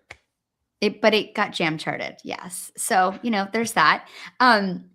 The tweezer, on the other hand, though, I just re-listened to this week. This is fantastic. It hadn't been played on the fall tour yet when they played it at Hampton in the very end, and everybody was so excited, and you could just hear it. Like anytime they play tweezer in a room like Hampton or MSG, that place just explodes. There's such an energy to that. And I love how Mike starts out really crisply, and he's giving Trey all this freedom to play melodically over the top. And there's a repetitive groove section and a really dark, agitated jam that follows. And then Trey starts looping to create a really hypnotic segment that to me sounded a lot like 1999 sound. It had that kind of millennial feel, which I absolutely love. And then they find that really introspective space that they found a lot this summer. But especially towards the end of that fall when they started playing with that even more. And, Fishman, I thought, really came back in fall and was playing really authoritatively. And the way that he builds this to the white light peak at the end of this tweezer is just fantastic. Great 27-minute, fantastic kind of exclamation point end to the jam. So I had the tweezer. Yeah. I also have the tweezer. I love just how muscular and how gravitational Trey's loops are that he keeps stacking and the effects in the middle of the jam. Mhm. And it's nice how Mike is kind of like staying rooted, which is something at least I said a few times yesterday, to kind of like balance that out. And then as they emerge from that midsection, it's a fairly standard finish to a tweezer, but like the shreddy touches late before the segue into Ruby Waves are just well earned because they've gotten into that weird zone. Gin is interesting because I love a gin. Gin is Phish's old reliable. I love late 1.0. Like 99 is sneakily one of my favorite years of Phish. And they started summer tour with Gin was, I think, maybe even the first song they played in the first show that they played at Bonner Springs. But if they need old reliable that they're gonna jam, stretch it type 1.5, my money is on Gin. I wouldn't be surprised if they played Gin tonight in Mexico and set one just to kind of get things rolling. Yeah. But yeah, it's Gin should not be super duper high in the bracket here. Just happy to be here. Yeah, agreed. Very happy to be here. Yeah, not a ton to add there. I had Tweezer at 29, Gin at 44. Tweezer wins and beats the Karini to make it to the Sweet 16. for me. Yeah, similar for me. Love this tweezer peak, like the ending peak, much like the Charleston disease, is like you've gone on a journey, you've reached it, and now we're just gonna like blow your face off. Yes. For the end. It's the best. And it's like indoor Phish, it's just good stuff. Hampton. Yeah. Still never been. The next matchup, I need you to help me with this one because okay. This SPAC Roses, it's a 7 seed. Oh, wait, read what the matchup is first, and then we'll help. Yeah, I was about to say the next part of it. Yeah, ignore me. And it's against a 10 seed light from Alpharetta, 917. I love this light, and I have a lot of thoughts about it. This Roses, I don't know if it was just overshadowed for me. It's a really great jam, and it's exciting where it's placed in this killer show. But to me, it didn't kind of jump out. I have the light beating it. The light is, to me, really jazzy and drippy, and it has a different feel to it. Fishman is absolutely killing it. He's playing with so much intrigue. And then they use all this like major distortion in the peak to get back into Carini. It's just absolutely exhilarating. It's part of that Carini light Carini. And the way that when it's like winding down and Fishman is like pounding away and then he raises the ending, it just feels like they're like, the jam is almost like dead. And then he like raises them back from the dead and it's into Carini. Like that is just absolutely thrilling Phish. It's kind of like surprising. I don't know. What am I missing from the Roses? Can you guys tell me? Nothing. Okay. I didn't rank it. I had this light at 46.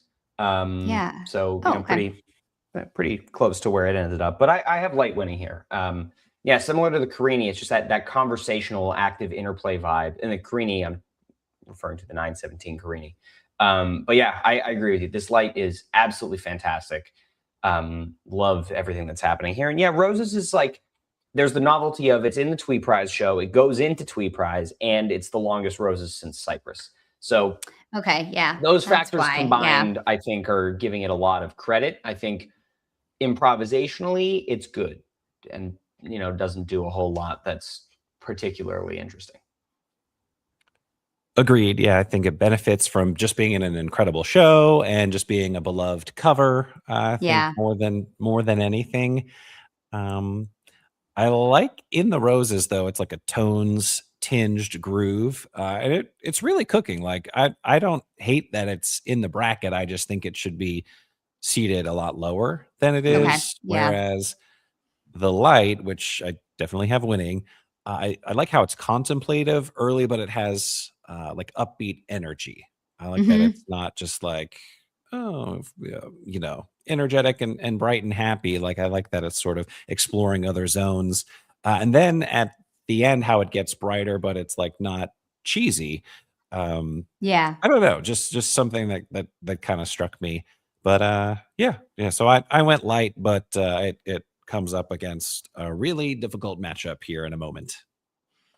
Absolutely. I mean, the last matchup here, it's a tough one because this tube is just going to get absolutely obliterated by it. But it's the tube from Chicago, 719. And then it is one of the absolute most killer jams.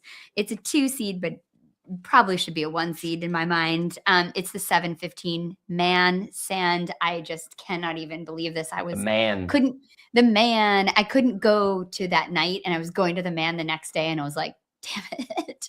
This is really unfortunate for me. I mean, there's so many musical ideas in the Sand. It's minor to major, then there's a peak, and then there's minor to major again and another peak. It's absolutely incredible. It starts off with those classic rock licks. It's really melodic, and it has that groove that gives you the feeling that they just have nowhere to go for days. Some jams you put on and you're like, this is going the distance. You can just hear it in the beginning of the Sand. It just sounds like it's going to go the distance. And right, like they talked about it set break, like we're going to play for 40 minutes right now. It feels like that. It just has like such a kind of, there's just an intentionality to it, but a patience at the same time that's hard to do, and they nail it. And the way Paige is playing the piano. It's so emotional. And there's just so many ideas in this jam that sound like composed parts of songs, which is, to me, the ultimate high watermark. It's what happens in the What's Going Through Your Mind from Pittsburgh, and it happens in this jam, probably in these two jams more than any other jams this year, and maybe because they're the longest, but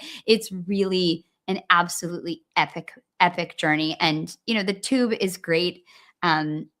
Really incredible tempo from Fishman in this jam, excellent peak, great back landing into the song, but this sand is just gonna come through and just crush for the next few rounds. Steamroll even. Yeah.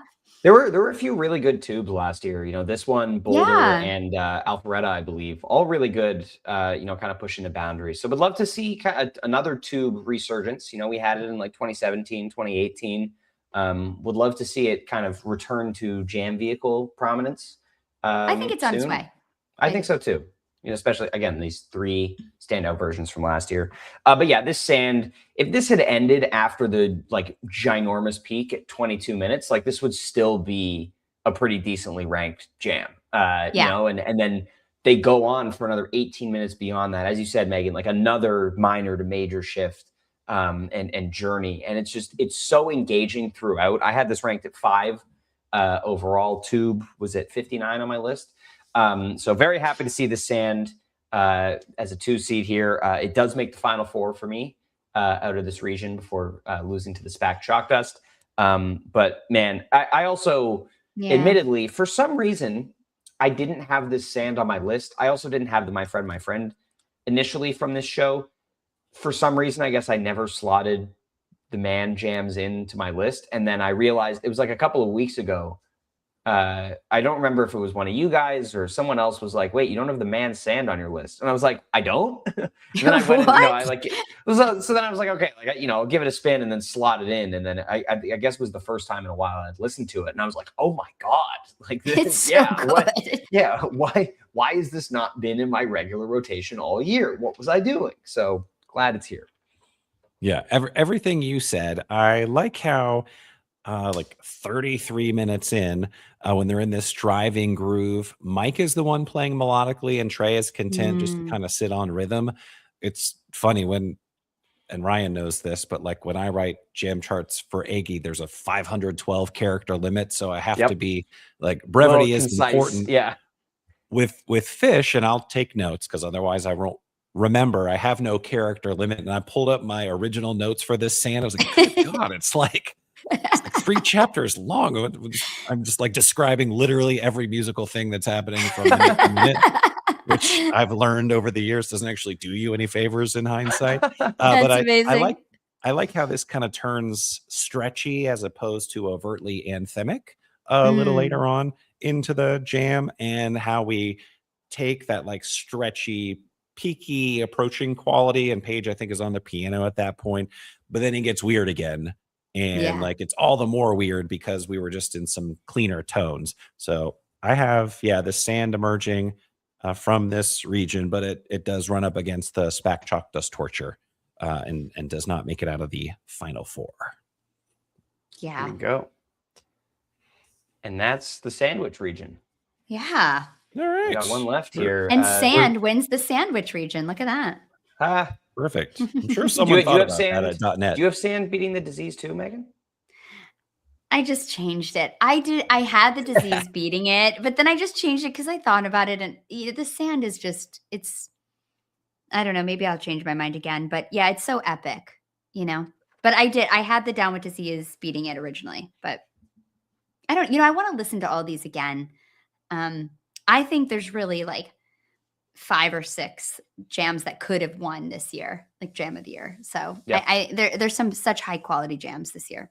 Yeah, there we go. All right, Strawberry Shortcake, our last region. All right, bottom left. We will start off with number 1 or 16 seed, the Big Austin Night 1 Golden Age, 27 minutes long. I have this in my top 3 jams of the year, slotted in the 2 spot, just like Ryan.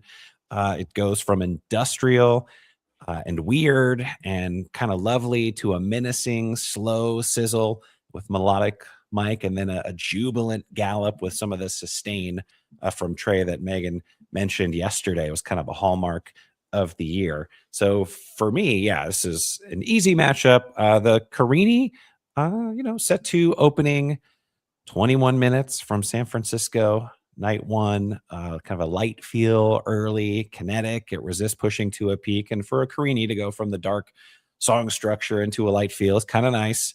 Some Trey sustain, some effects emerge, and then a little froth over a half peaky groove. But yeah, Oh, it's all golden age. Yeah. Yeah. All the Carini, way. I think this Carini is woefully underseeded, though. I don't think this is a 16 seed. I had it at 34 overall. I think it's a strong middle of the pack jam, especially when you see stuff like the SPAC Roses being a 7 seed and this being a 16. Like, that's similar to, the Forest Hills Ruby Waves not even being in the bracket. Like, it's just, there's a weird, it's how people ranked it, but it feels like a jam of this caliber, while not being top 10 of the year, still stronger than a 16 seed for sure. I agree. Yeah, I agree with that. Yeah, I mean, the Golden Age is absolutely incredible. I have it going to the Final Four. Definitely top 5 jam of the year for me. If not, like, probably 4 or 5. It's the longest Golden Age ever. Beat out the Vegas 16. Ooh. Just incredible flow in this jam. Effortlessly moving between sections. So narrative, and yeah, there's a moody peak in it that I just really love. It has the peak also just doesn't quit. It's so like relentless, and the way it goes back into Golden Age is really fantastic. And then I know this doesn't count, but at the end there's this really kind of touching speech about Trey being born in Texas, and Fishman calls him one of the great Texas guitar players. And it's when you listen to it on Live Phish, they have it in there, and it's really kind of sweet. And fun whenever Trey talks to the audience. So extra bonus points for me there. But I agree, this Carini, it meanders in the best way. It latches onto a bunch of diverse grooves throughout the journey, and it has a great peak at the end. Worth listening back to. Really good stuff. Nice. Our second matchup, the 8 seed, September 13th, Birmingham, night 1, Life Saving Gun. 18 minutes versus the 9 seed, February 1st, Mexico night 4, set to opening. What's going through your mind? Do either of you have one of these jams as being woefully underrated, or is it just me? Well, I have both of these jams as being woefully underrated. They are, What's Going Through Your Mind is 18 on my list, and Life Saving Gun is 19 on my list. So they are appropriately next to each other in the rankings here. But instead of being an 8 and a 9 seed, they should be like 4 or 5. Yeah, I have the Mind in my top 10, not the Life Saving Gun. But so yeah, I was like, wait a minute, why is this a 9 seed? But Megan, what do you think about that? Yeah, I have them both actually pretty close to each other on my list too. I think they're really evenly matched, but I definitely have them way further up than they are here. I think both of these jams are phenomenal. Definitely the Life Saving Gun, I'm so here for the song, but it just has like this driving, danceable groove. And they're playing this weird sample of someone kind of talking over it. I don't know if you can hear it. It adds this sense of mystery to the jam. And then there's a really textured noise jam that's very loose on melody. It has like Split Open and Melt vibes, which is just great. And love to see that. And yeah, this What's Going Through Your Mind, this is the 5th time it was ever played. They launched right into a driving jam. It really patiently built to a beautiful peak, big sustain again. And I loved this because this is something that I talked about yesterday, that they were doing a bit this year that I really loved. It was like a new party trick this year where they're kind of shifting tone on top of a classic jamming style. So in this case, they'll slightly distort sounds over an idyllic bliss jam before the peak.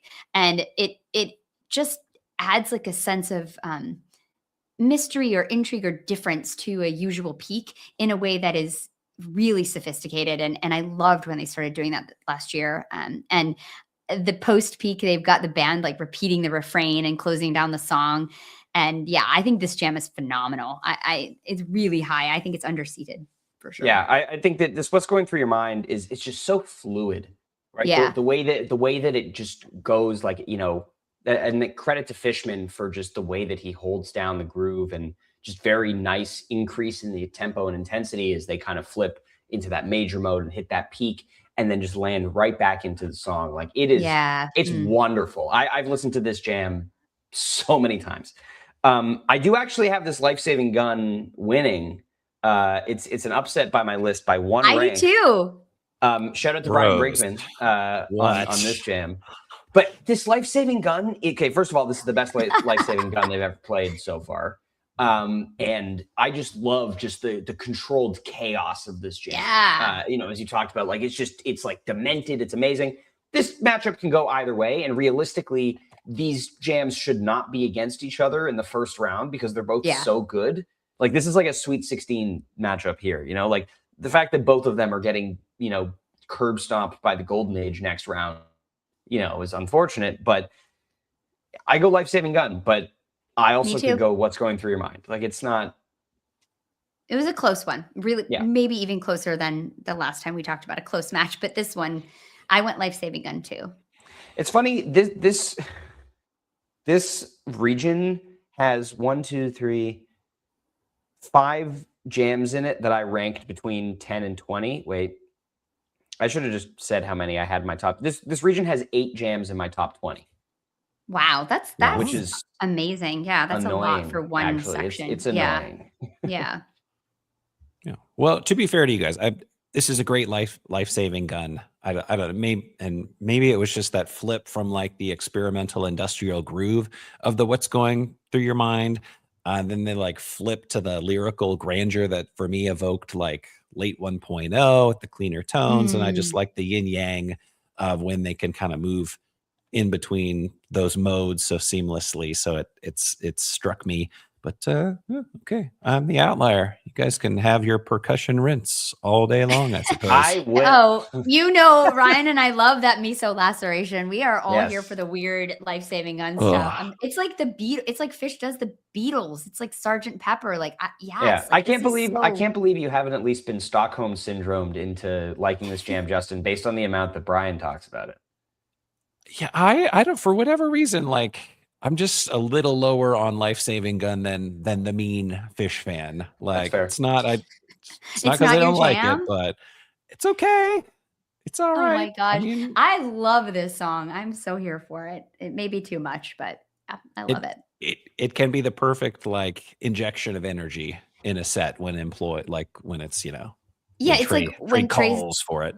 Right. When he's like, oh, should I play, Rogue or Life Saving Gun? And he picks Life Saving Gun. You're like, yes, like this set actually has some like energy, like we're going somewhere, and they like to jam it. So like, that's fun. Yeah. All right.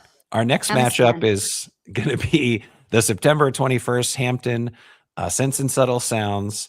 This is a 5th seed up against the April 22nd San Francisco Night 1 Halley's Comet. Interestingly, this Halley's was played in set 1, 19 minutes long. I am gonna lean for the Sense and Subtle Sounds. It's just might be one of the prettiest jams that's on the entire bracket, like sublime and rhythmic, and Trey is just playing in such a pretty, divine, gorgeous fashion, and it like makes sense that they build it up and then into Lonely Trip. About the Haleys, I mean, like I said, it's any opening frame jam, and I have this like between top 25, top 50 on my list. It's in like my 4th little tier, which covers a lot of jams. But I love the loping Trey lines early over the relaxed groove, and then the pivot to edgier space thanks to Trey's effects. And very late in this jam, it feels like a new groove gets going in like the last minute or two. And it's like, and then what are we doing here? Totally. I blame Mike. I'm pretty sure this is the one where Mike starts singing again first, yes, right? And Trey doesn't want to, but Mike. Right. And I blame Mike. Mike said no. Mike's fault there. Mike ends that jam. Yeah. Yeah, the Haleys to me, I mean, it's there's some vocal issues in the beginning. They're singing the wrong key, but the post peak of this is great. It's like Conjure of Thunder vibes. It's big drums, effects from Trey, and then I do love when they find that kind of pretty groove inside the darkness. But this sense just blows it away. I agree. It's absolutely beautiful, melodic, hypnotic, stunning, perfect, gorgeous jam. And I think it's just what a great little suite on that 921 they played in Hampton there. That stuff. It's just really great. Good stuff. I love this sense. It gets beat for me in the next round, but maybe that's wrong. I don't know. I gotta rethink that. I mean, it does get beat in the next round for me. Yeah. But it is. Wait, I don't know why I have it losing in the next round. I should not have it losing in the next round. I'm gonna correct. I my might bracket. change that. Yeah. I'm definitely going to. I don't have a pen with me at the moment, but I'm definitely going to change that. But anyway, this sense, as I mentioned, I have it 7, or I don't actually know if I mentioned it, but I have it 17 overall, and this Halley's at 54. Solid jam, nothing crazy, but this sense is just gorgeous. Thankfully this one made it into the jam chart, even if the What's Going Through Your Mind before it didn't. But yeah, I agree. Absolutely one of the prettiest jams of last year. Incredible, just Trey, the phrasing and the way that they're all coalescing around that through this jam is just, it's so good. So I have this winning 2 matchups now. Yeah, I have. Actually, and me, the guy who was like, a tweezer has to be pretty special if it's going to go anywhere. Actually, probably lean toward the MSG tweezer over the sense. Although it's, shall we talk about the MSG it's pretty tweezer close here? Great idea. Yes, number 4 seed, the New Year's Eve set 3 tweezer, which pretty much saved improvisationally New Year's run? Eve. The whole entire MSG run. Oh my God. Yeah. It was like that meme with 2 muscular arms like shaking hands, and it was like the Tweezer, theme Piper, from night 1 and the tweezer from night 4, and then the Piper after the tweezer, like getting in there as the third arm. But so true. Yeah. My God. The 30 minutes, upbeat, then moody, then chill, gets into some like gritty, rhythmic, cacophony, grimy, and then Trey kind of does some Neutron experimentation, and it lives in this celebratory space. It's a really nice tweezer jam.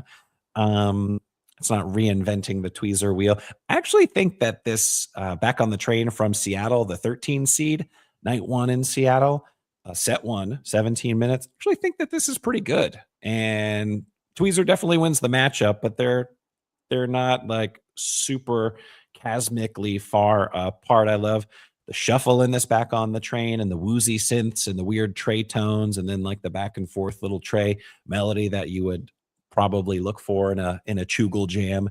But yeah, I'm going tweezer. Who wants to speak? Ryan, you were at the show, right? I was at both of these actually. Nice. Yeah. Shout out to this Back on the Train. Complete surprise to see it jammed out like this, and I would love for more of that. Love just the lift off that happens, kind of on that bed of Page that happens here. Really, really great stuff. I had this at 51, and the tweezer at 36. Definitely think this tweezer is overseeded. And I understand that third set of New Year's Eve, 30-minute tweezer, first song after the countdown, all of those factors are very exciting and also very exciting to me. But I think that, for a while in this jam, they're kind of doing the tweezer thing and kind of sticking relatively close to home. And then eventually it does open up. I just think that as far as a 30-minute tweezer goes, as you said, Justin, kind of like it has to do a little more to get this 4 seed. And, seeing this as a 4 seed, while like the Life-Saving Gun and the What's Going Through Your Mind from this region are 8 and 9 seeds, a little bit sad. But tweezer wins here, and yeah, I'm gonna have Sense beating it in the second round. But this is still a great jam. Both of these are really good. Yeah, I just decided that Sense is beating it too for me. I have the tweezer winning here. I think this is massively overseeded. Like, yes, anytime you play an extended tweezer at MSG, it's probably going to make the bracket because it's exciting for people. And yeah, this absolutely saved MSG run. Otherwise, my God, would have been really like destitute out there. But I think in the moment it was so exciting. I love how everybody left and they were like, we're no longer like performing, we're just jamming now. And it was like, thank God. I think that there was some of the stuff they get into with the juicy synths and the really deep bass from Mike reminded me a lot of the tube jam from the 30th on this run. It was really great. And the jam gets really dark, great use of effects in the end, really muscular, really great segue into Piper. And then they jam Piper. Like, yes, it's like good stuff, but definitely not a 4C jam for me, especially because it's a tweezer. And like you were saying, Justin, like we want a lot from those. So the Back on the Train is fantastic, though. It's the longest Back on the Train ever. It's a great jam, but definitely gets beat by the tweezer. And yeah, and the Sense beats both of them now, which is exciting. Nice. Right. Respect. Yeah, I love it. All right. Our next round, or excuse me, our next matchup, we're going to Forest Hills, the 6th seed from July 22nd, night 1, set to opening 28-minute Carini versus Some say that it's humid. Ryan got excoriated because he said, "Oh, it's humid here." I said it and was then people- humid, and it was a It was vibe. not. It people were was like, beautiful. "Bro." The Weather. humid vibe in this No. Korea. Anyway, Oh, in the Well, I in the- immediately- I said it vibe was humid. I did no, say it was he humid. said and then, he was. and he then was Mr. speaking Meteorologist, atmospherically. yeah, Mr. Meteorologist, and also Brinkman, who wasn't there, reamed me out a little bit for that. It Well, was literally the mean, most yeah. perfect weather of all time, Yeah, all yeah, through Forest yeah. Hills and SPAC. It was literally like we'd never in New York in July get perfect weather like that. So I'm here to plant my flag and say it was absolutely I wasn't perfect. saying it in a bad way. It was, but it was great. Anyway, so the Forest Hills Carini. the Forest Hills Carini, and I did go to the weather maps, and the dew point was in the You did. 40s, which literally is undeniably dry, Not humid. It was perfect. Sorry, it's okay. But then the Forest Hills Okay.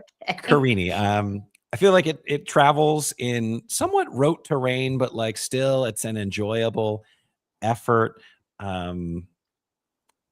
I don't know. It's like when you listen to so much Phish, like you're like, yep. And I feel Totally. like maybe up until this, maybe set 1, I don't have the recall of Ryan, but up and like through set 1, I was like, okay, like anytime we want to get rolling here. So Right, with yeah, this it's like- Carini, Yes. Do a This jam. is when it set off. This is like the beginning of like when Forest Right. Hills yeah, became but great. And then they started that next like 5-show run of just unbelievable stuff. Yeah. right, yeah, led to good things, but like layered groove and then digital blips and then some peaceful searching. So it's not like they weren't being patient, but an organic rise to like a little rocking bluesy type space, and then it brightens, and the rising synths at like the very end of this jam kind of grabbed my attention. Thought maybe harmonically that was the most interesting thing that happened, but probably appropriately seated here as a 6 seed. So not gonna talk too much smack. Meanwhile, I think that this 11th seeded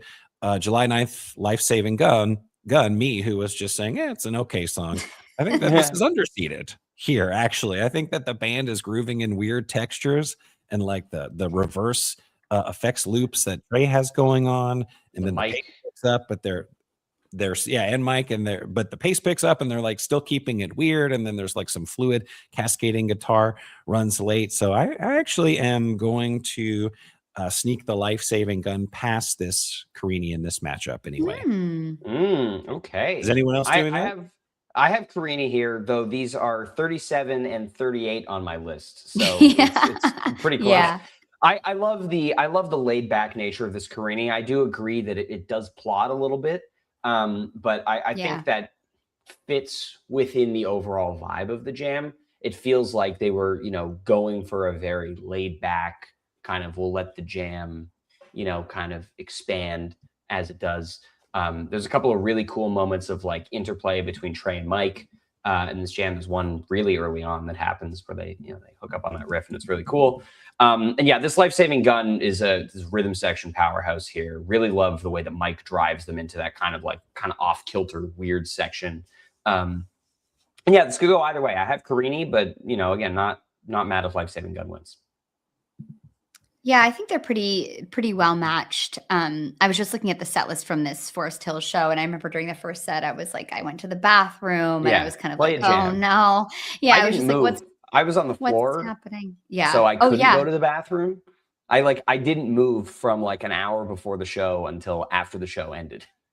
I remember because I could see you on the floor, and I was like waving to you. But I remember I went to the bathroom, and I was like, what's happening? And then this jam happened, and this is the longest ever Carini, which is wild. But it's super melodic, really hypnotic. I agree with everything you have all said about it. Nice segue into Tweezer. It's one of those like average great jams. And the Life Saving Gun, it's really rhythmic, really driving, really great way to end a set. Like it reminds me of 12/30/23. I think it's the first time it was played in the first set, and it closed the set, and it just puts that just like boom, like we're crushing heading into set break. And that's kind of, you want your team to feel like on top when you go to set break. So I points for that, but I have the Carini beating it. All right. Sounds good. Next matchup is going to be the 3 seed, which feels a little high to me. Yes. September 13th, Birmingham, night 1, Gin. We mentioned this is the end of set. Yeah. This is the end of set 1 with this big Gin into Jim. I will say though that for a bathtub Gin, we go into some interesting places here. More on that in just a second. But going up against the July 20th Twist from Chicago, night 3, 13 minutes. It's in from Sense, so it needs less time to get into that jammy place, I think, as it's more of a continuation of the improv from before. Yeah. But just about the Twist real quickly, melodic and rhythmic, Trey riffing. It's gorgeous, nice ballooning synths as a contrast, and it grows louder and fuzzier and more anthemic with some of that big Trey sustain. But I think this Gin is kind of special, and I give the edge to the Gin, even though it is overseeded.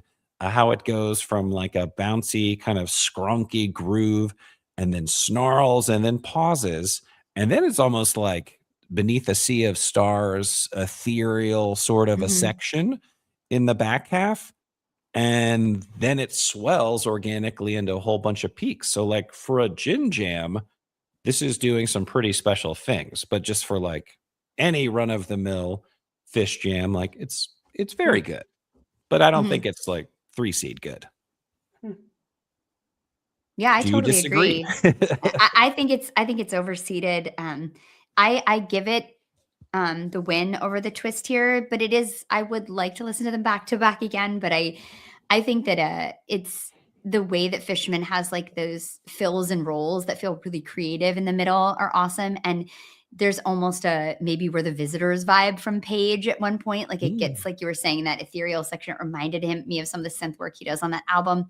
And then the way that Trey's solos over the massive build at the end is, is great stuff. I think it's a great jam. I agree with everything you said about it. I don't like these two against each other. I just feel like they're both kind of and I feel like it would be, I don't know. I think the seating of this, I would have liked this whole entire bracket to be, this part of the bracket to be different. But yeah, I gave it to the Gin, but I wasn't totally sure. I think, yeah, go ahead, Ryan.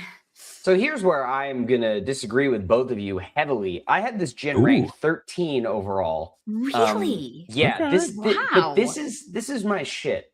This is probably my favorite kind of Phish. Just that ambient, synth forward, kind of quiet, patient. And I feel like they don't hit that much. And I just, every time I listen to this Gin, I'm just so in love with that style of jamming. And so I know I have this way higher than a lot of people. I mean, it's overseeded by my rankings. It should be a 4 seed based on my list. But I have this winning here and beating the Forest Hills Carini in the next round. But I can't get enough of that middle section where they just really just lay out and exist on top of that bedrock of synth from Page.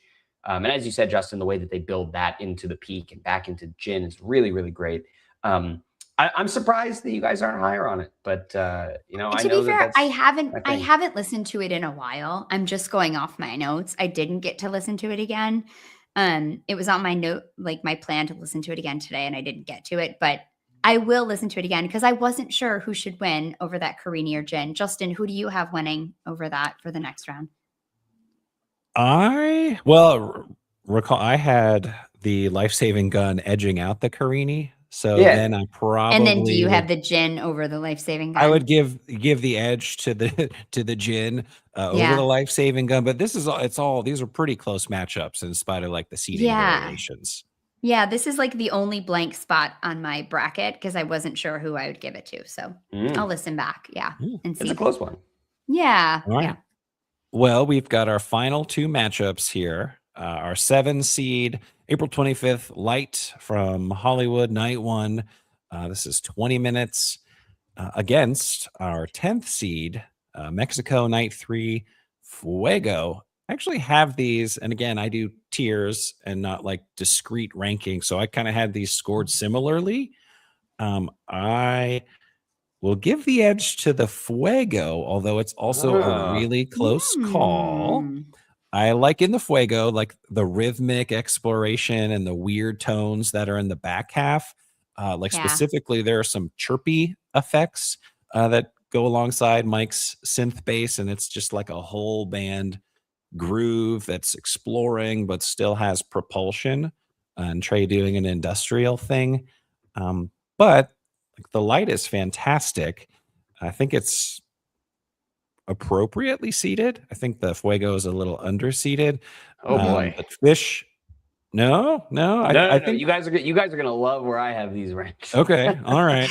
I like in this Light, like Fish. I have Fishman Octopus Groove, which you know is definitely like an accolade and democratic and weird, but not too insanely weird.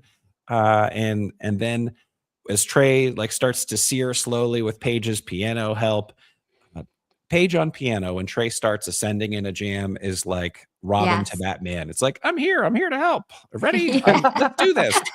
Like, heard it a Totally. million times, but it works every time. Yeah. But it works here because it follows like some sludgy play, and the contrast there just kind of does it for me. But so yeah, I guess I'm leaning Fuego here. So I have what do you have, Light. What do you have, Ryan? I have this Light at 9 overall. And Wow. this Fuego at 16 overall. So not the 7 and a 10 by my list, but I think this Light, much like the San Francisco Ruby Waves, is 20 minutes of just incredibly focused improvisation that does a few different things really, really well. And I love that you kind of have those lighter tones and the way that it gets super weird towards the end. There's maybe a little bit of attendance bias there, but I feel like it's held up on tape for me really well. And I just think it's one of those jams that feels really focused all the way through. This Fuego also incredible. Again, I had it at 16 overall, and another matchup that I just hate that this is the first round. Yeah. You get more of that weird, kind of that industrial stuff that tends to happen in extended Fuegos a good amount. Another good Mexico standout. But I have Light here, 9 overall, and I hate that it's losing in round 2. Yeah, I have the Light too. I love this jam. I there's just a saturation to the beginning of it. It's so rich. And then I do agree, Justin. I love when the piano comes into those peaks. It's like, but the best part of this jam to me is the last 5 minutes. It's really rich texture, but just this life affirming percussion. It's so good. And how it fades out with these like really sweet notes to end. It's pretty lovely. And the Fuego, though, is awesome. It's compelling driving right away. I was thinking about what you were saying yesterday, Justin, about how Fuego, often so much of the jam stays within the song. And I really think that works in this version. It has this huge monster thrashing peak, but you're still inside Fuego. And I like that because Fuego is like a great container for, energy and peaking. But then there's this post catch situation where they're just kind of grabbing onto a dark thread and just tearing into it, and the soundscapes and the computer noises, and there's like a groove jam, and there's this shifting in tone on top of the classic style of jamming again, like I was talking about earlier. But this time, computer noises over the groove. I think this jam is fantastic. I had a really hard time with this matchup, really hard. I went with the light, but it was tough for me. I think they're much closer than the seating says. Yeah, Higher. and the more we talk about it, yeah, And I could really go either way. So Yeah. I'm not gonna die on this Fuego hill. They're both good. All right. Final matchup, and it is interesting how Fuego is one of those songs where it just seems like the container is a little more firm. Yeah. Like I was saying yesterday, and that's okay. That's not a knock. It's just like they can still do very interesting stuff within the confines, or like the limitations of Fuego. So it's really a great example. In fact, I think this is my highest ranked Fuego of the whole year. So it's a good one. All right. All right. Final matchup. We've done it. We have a pity 15 seed, September 20th, beneath the Sea of Stars in Hampton, night 2, 11 minutes. Wow. Fishman Tribes, Gentle Exploration. Hey man, it's weird. Explore space. It's great. I mean, hey, it's Dark Star it's a vibes. wonderful Come song. on. Yeah, it's nice. And then going up against the SPAC Twee Prize number 5 of 6. This is the one after the Golden Age, and set to 23 minutes. Yeah. This is the big one. And yeah, this is the 2 seed here. And even though I think as a 2 seed, this is like a bit generous, obviously it's going to beat out the 15 seed here. But what did you guys think about this, I guess, specific Twee Prize? I mean, I have this ranked at 8. Yeah. Okay. So I think it's fairly ranked as a 2. And I mean, there's so much going on in this jam. Like, yes, there was the novelty factor of it's a 23-minute Tweezer reprise. And it's in this incredible show that they played Tweezer reprise 6 times in. But I think that it earns its spot here. I mean, my favorite part of it is like whatever the point in the second half. And I texted you guys about this earlier, where they it's like the Death March Twee Prize when they're in that dark, it's moody zone, and then Trey starts playing Twee Prize. It's so and then they good. come that, and then they keep jamming for a little bit after that. But it's like, this is a triumph right here. It's like, absolutely, yeah, we have a Tweezer reprise in the bracket. It doesn't make it out of this region for me. It loses to the Golden Age in the Elite 8. Yeah, of course. But it's an incredible piece of music. Yeah, I agree. I don't think it's overrated. I don't know about the seating. I don't think it's overrated in terms of going really far. I have it going all the way up and getting beat by the Golden Age in the 8. But I agree. It's the ultimate kind of fishiness, which is when you have a sort of a gag that is also done incredibly well musically.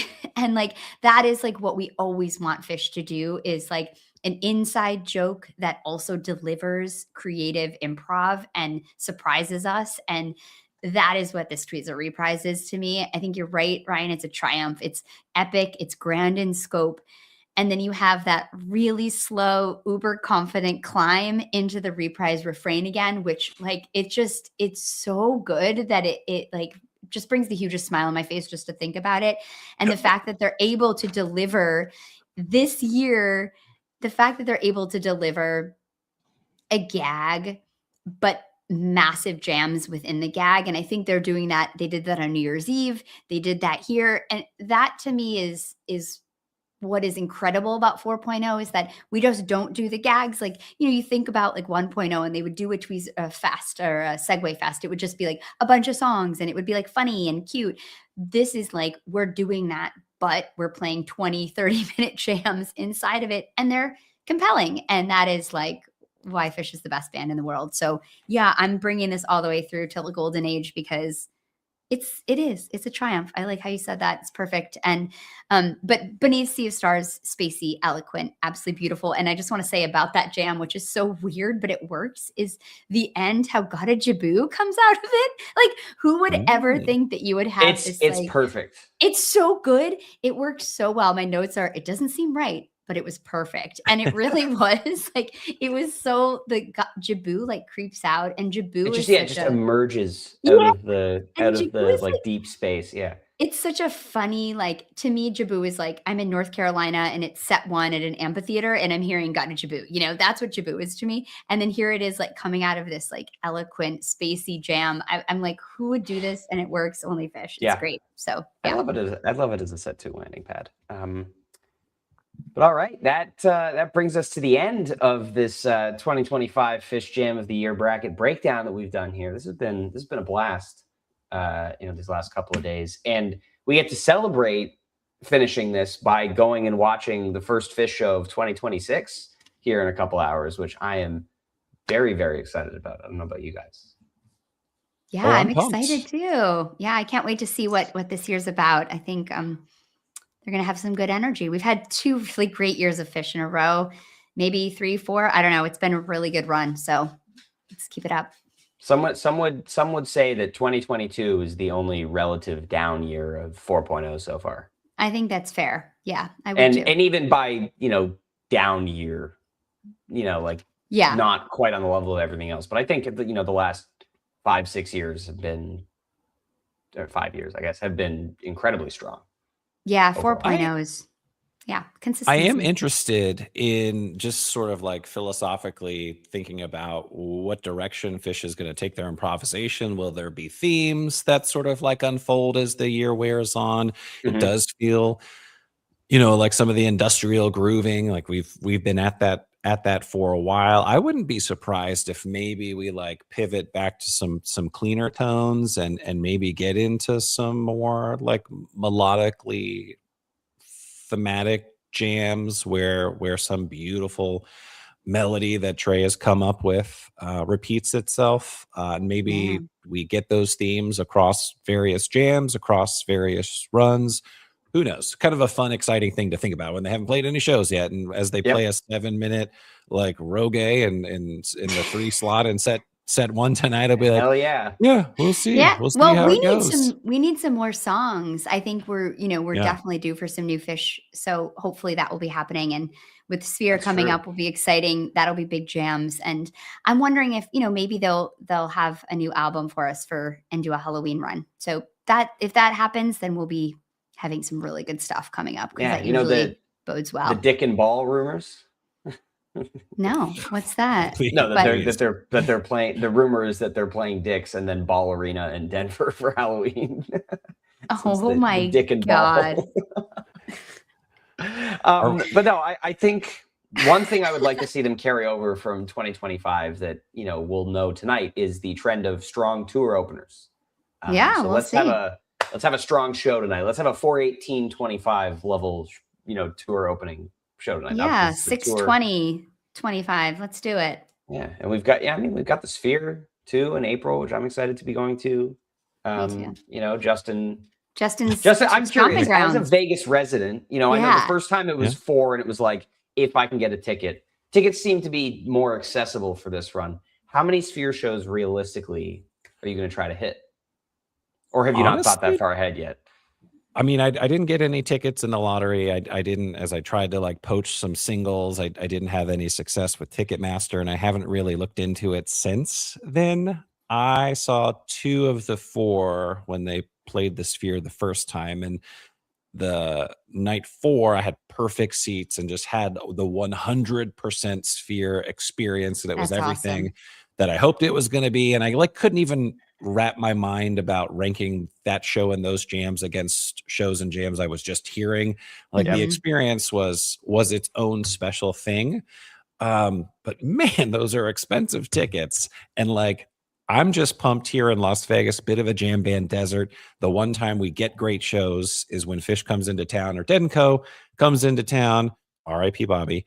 and we have after shows. So like I'm jazzed to catch Aggie a couple of nights, Graham Lesh with Jake and Donnie from Aggie, and then I'm jazzed for some Taper's Choice the third Disco week. Biscuits? We'll see. You know. You can go to the Biscuits. You can catch the first hour of Biscuits and then go to work after the Thursday show. Yeah, I literally could. Wow. I'm like 10 minutes away from Brooklyn Bowl where most of these after shows happen. But That is bold. like they'll wrap up around 3 a.m. and that's when I have my first meeting at work is 3 a.m. So we'll see. I mean, I might get lucky and like find a ticket or get a last minute ticket, but honestly, I'm like a little pessimistic, but that's okay. If you haven't been to the Sphere yet, you're gonna have an amazing time and it's gonna blow your mind. I mean, I haven't seen Phish in Vegas since 1996, so I'm pretty excited to see Phish in Las Vegas. Yeah, Megan, awesome. I'm sad we're not. I'm sad we're not going the same weekend, Megan. But It is I'm such a excited bummer. to see Aggie with I know. Justin. I know that's gonna be fun. I know it's a gonna be bad fun. weekend. No Eggie and no Ryan, but it's okay. You'll be okay. Yeah, You'll see I'm Justin at pretty the excited. Biscuits. Yeah, exactly. Right. Ryan's about to get You into never his know. Biscuits phase. Aren't they opening for Goose this summer? Ryan They- needs yeah, to start yeah, a it's Biscuits back, 4th pod of sooner July. than later. Yeah. Well, Phish plays tonight. That is the moral of the story here. And maybe we'll talk about these shows at some point soon. That'd be fun. Yeah. Maybe. So stay tuned for that. But this has been really fun the last couple of days. Thank you to everybody for tuning in to the inaugural episodes of the HF Pod hiatus band. Yeah, thanks everyone. This was really fun. I really enjoyed doing my first Jam of the Year bracket and podcast with you guys. Thanks so much. Welcome. Justin, before we wrap up, you want to take a second to tell people where they can hear you podcasting other than this? Oh yeah, Vice or Virtue and Aggie Pod, and what was my last? Oh, my last episode was with Brian. I brought Brian out of retirement, and we Yes. did a top 20. He had a 3-week retirement. He didn't last long. We knew it wouldn't. We had a top 20 Aggie 2025 Jody draft, and I let him pick segments, Ryan, and boy did he ever. That's the only reason he'll come on. Yeah. With my first pick, I'm choosing most of set 2 from Minneapolis on February. Okay, but That's if hilarious. this could be a good Aggie primer, had a lot of clips, and actually I already have in the can a really nice episode with Pat Amaranti, Aggie's primary lyricist other than Jake and Donnie and everyone in the band, and it was a great conversation. And I'm excited to put that out. I hope that it actually propels the band maybe to pull some songs way out of the archive that some of them haven't even ever been played publicly as far as we know. So we'll see. That's awesome. We'll see. That's so Exciting exciting. stuff. Yeah, Aggie's the shit. Go, yeah. And Justin, absolutely. podcast is amazing. Megan and I have both been on it together. We have. Yeah. Justin and I Yeah, recorded you a guys were really great. fun episode about female covers, and we talked about some female singer-songwriters. It was great. That was so much fun. Yeah. Well, this is fun to do with you guys, and Phish, first love. So it's nice to nerd out about Phish too. Yes. And for those of you, if you don't know where else to hear me talk about jam bands, I talk about Goose a lot on a podcast that. called Always Almost There, just a little bit. And if you're, listening to this and haven't heard of that and are interested, first of all, congratulations. That's impressive. Second of all, yeah, like if you're 2 hours into this podcast, I'm assuming you know that I also do a Goose podcast. But like, if you don't, go check it out. It's a lot of fun. It's very we're in good. bracket season right It's a now. great podcast. Peter of Goose will be joining us in 2 weeks to talk about the bracket live. It's going to be fun. Awesome. That's awesome. And Megan, do you have anything else to plug right now? Well, I have an interview with Cotter that is waiting to get management purgatory. clearance. So if anybody wants to push Goose management to hear it, I have an awesome 30-minute interview with Cotter, and he's great, and he's just super generous, and we have a really, really fun conversation. And we talk a lot about Goose's jamming and how they practice jamming and what they talk about, and it's a killer interview. So let's hope it sees the light of day soon. There we go. All right. Well, thank you again, everybody, for joining us here today. It's been an absolute pleasure for this episode. hope you enjoy. Hope you have a great day. Enjoy the Mexico run. I'm assuming most people listening to this right now will be on the couch. But looking forward to that. And we will see you out there very soon. Thank you very much for listening or watching.